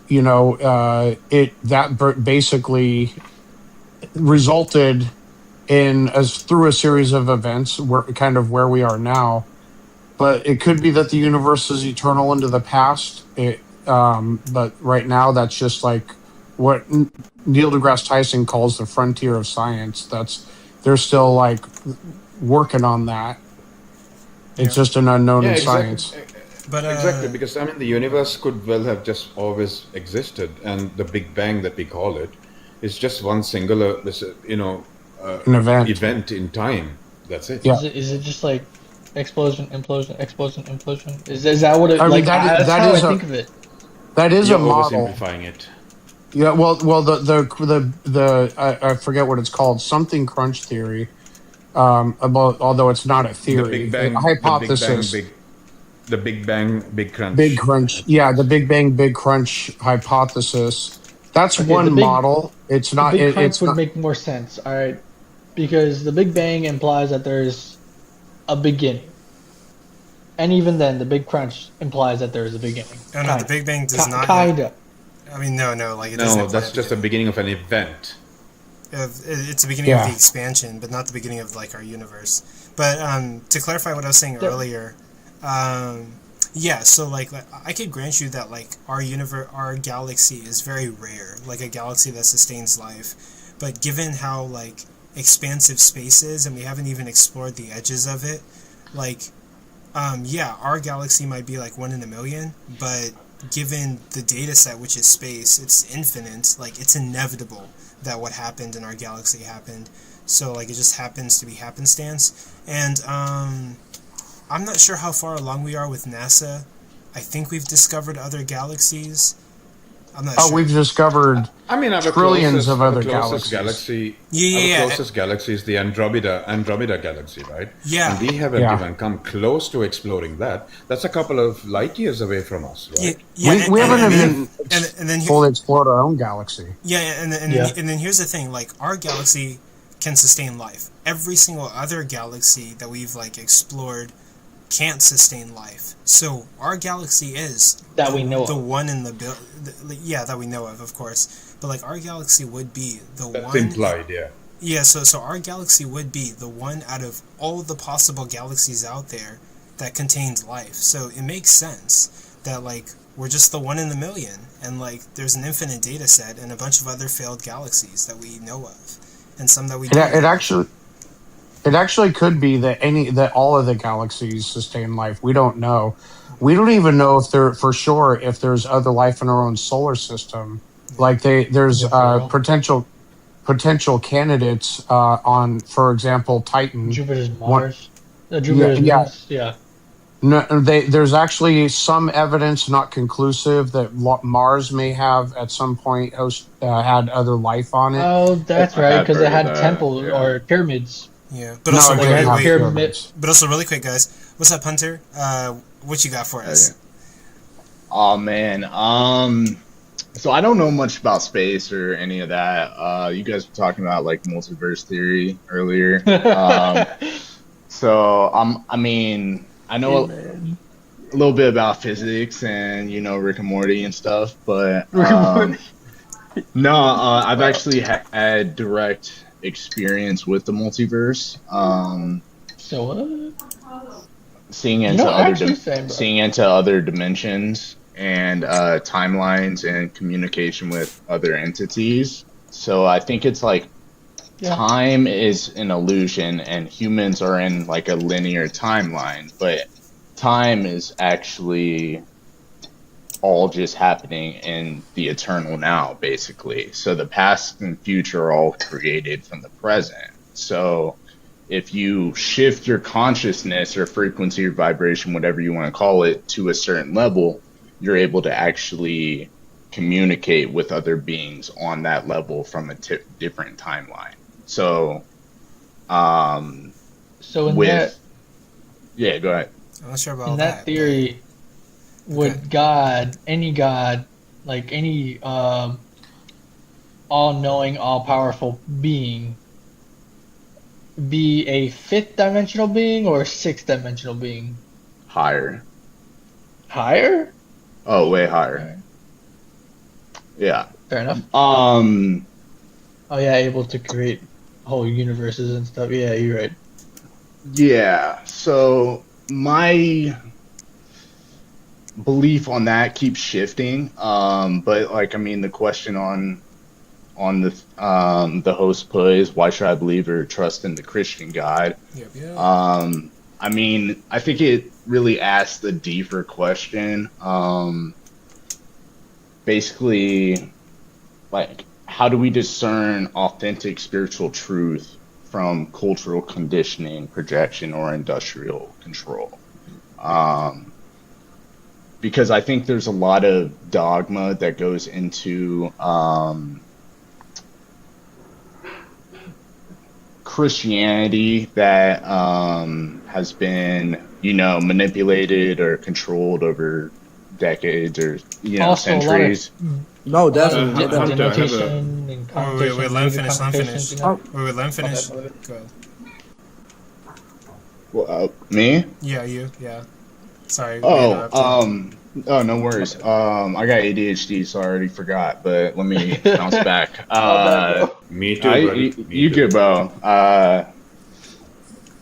But no, I actually, I've 10 books total I've written, and that's one of my big things is diving into religions and that sort of thing. So, Hunter, are you a follower of Dr. Stephen Greer?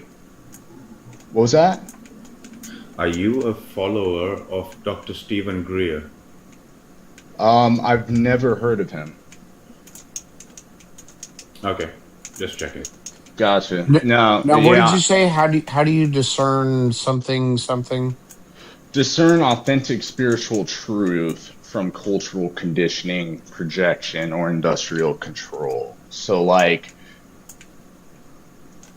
basically, you have over, millennia, whatever, you have different cultures experiencing similar things, but describing it in different ways. And that's basically how religion is created. They are experiencing these very, similar experiences, but they're expressing it in different ways because one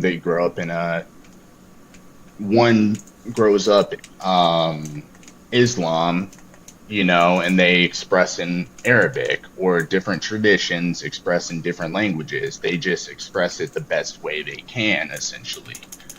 So it's like sorry. No, go ahead. It's like the pictographs that a lot of different cultures made about a being with 6 orbs around it and things Shiva. connected to it. That's Shiva. That's one of the Hindu gods. Shiva, yes.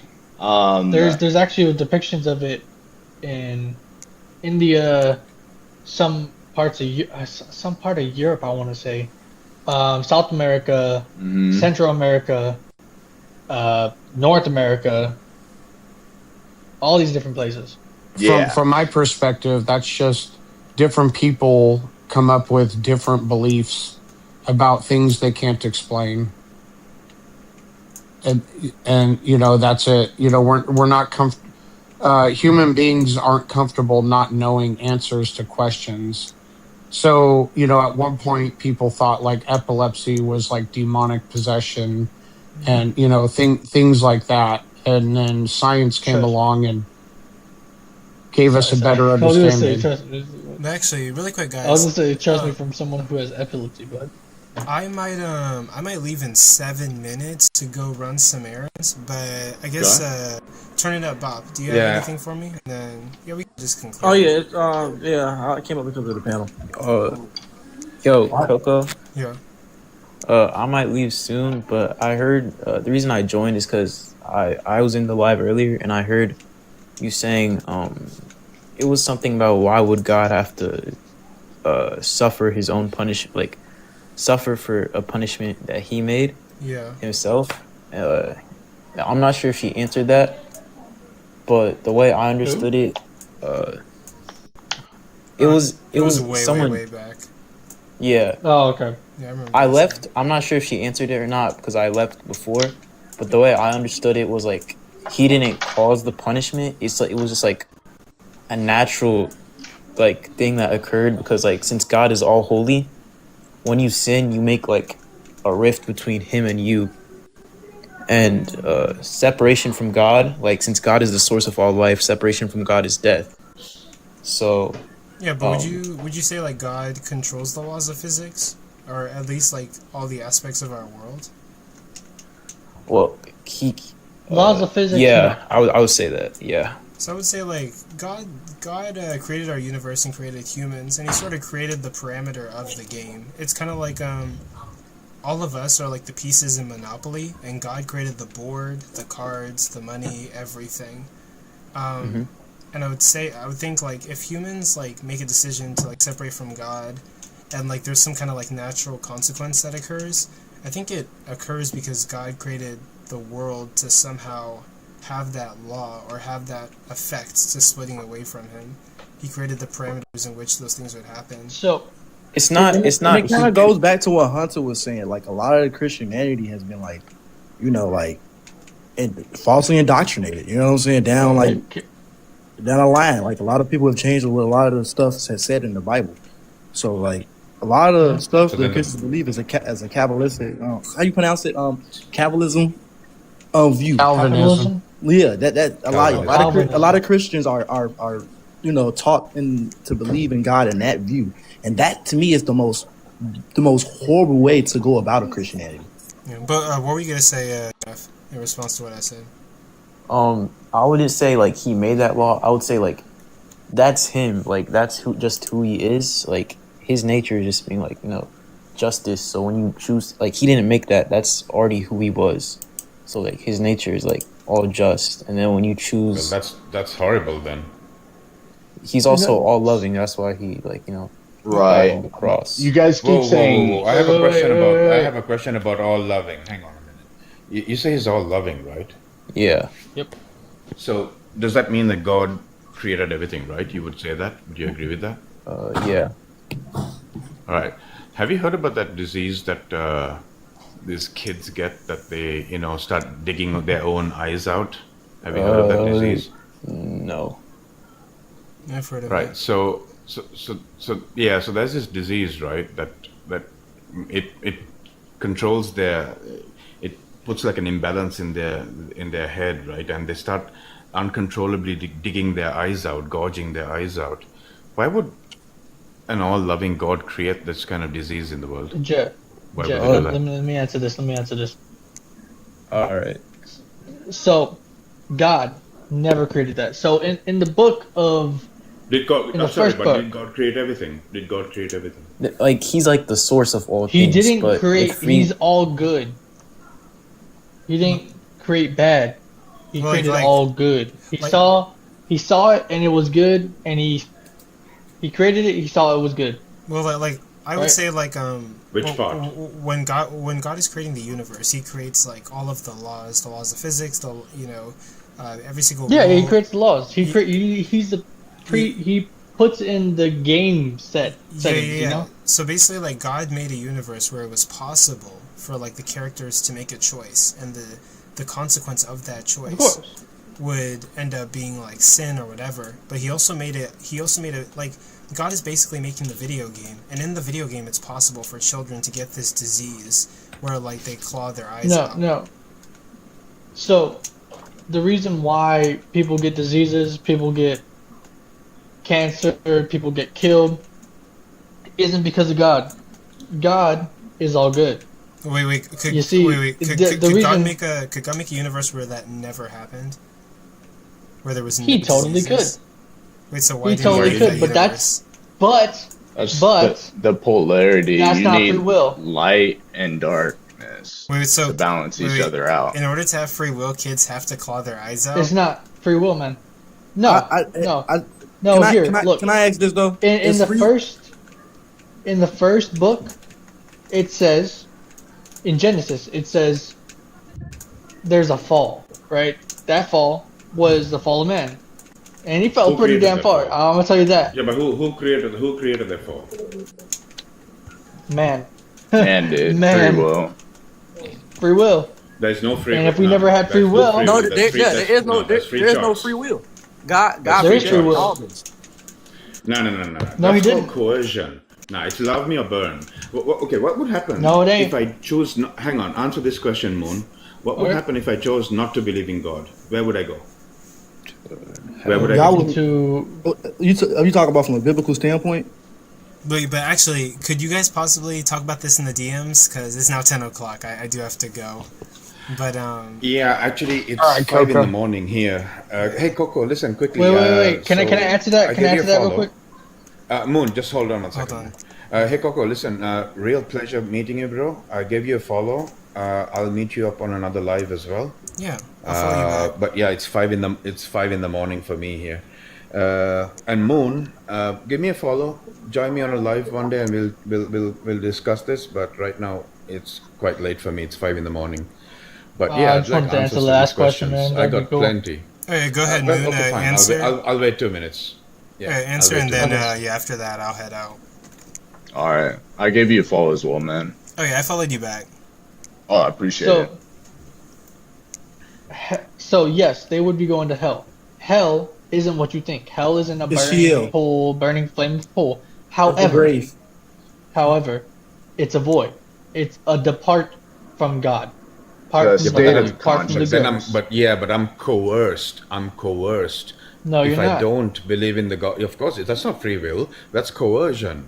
No, If- no, if- it ain't. if I Because don't you can believe in choose this to do what God- you want. if you It's choose a to live choice. a It's life freedom of separate from choice, God, not will. It's a you freedom of choose choice, to not a live- freedom yeah. of will. Yeah. Yes, Freedom but of there's choice. no free will. Let's make that clear. Like- There's no free will. Because if I There's had free free will. if I had free will, You won't be and constrained. I chose option B, if I chose option B, That's I will exactly burn what he's in giving hell. you, though. No, but that's coercion. That's not free will. No, I have no no. choice but to let me finish. I have no choice but to choose option A, so I don't burn for eternity. That's coercion, not free will. That's freedom of choice, but not freedom of will. I think the messages of heaven and hell have been twisted over the years They to have. promote fear in the world. Not Heaven to and promote hell fear, are the- states of consciousness. This is how I look at it, right? Let Yeah. me save you from the burning truck that I set on fire. That's what it is. That's not freedom of So choice. I don't think you go hell, straight to hell if you don't believe. I do have to go, guys. I do have to go. You think of hell as All right, now Maybe we can continue this some other time. But I do go All right. live Monday, Tuesday, Wednesday, Friday, and Saturday. I go live, but that's only for like advertising products to sell from the TikTok shop. Cool. But yeah, Okay. Coco, can I pull you into my group, Coco? Do you mind? Do you want to join my group? Yeah, you can add me. But yeah. All right, sounds good, brother. See you All guys. right, guys, take care. have a good night, y'all. All right. See you guys later.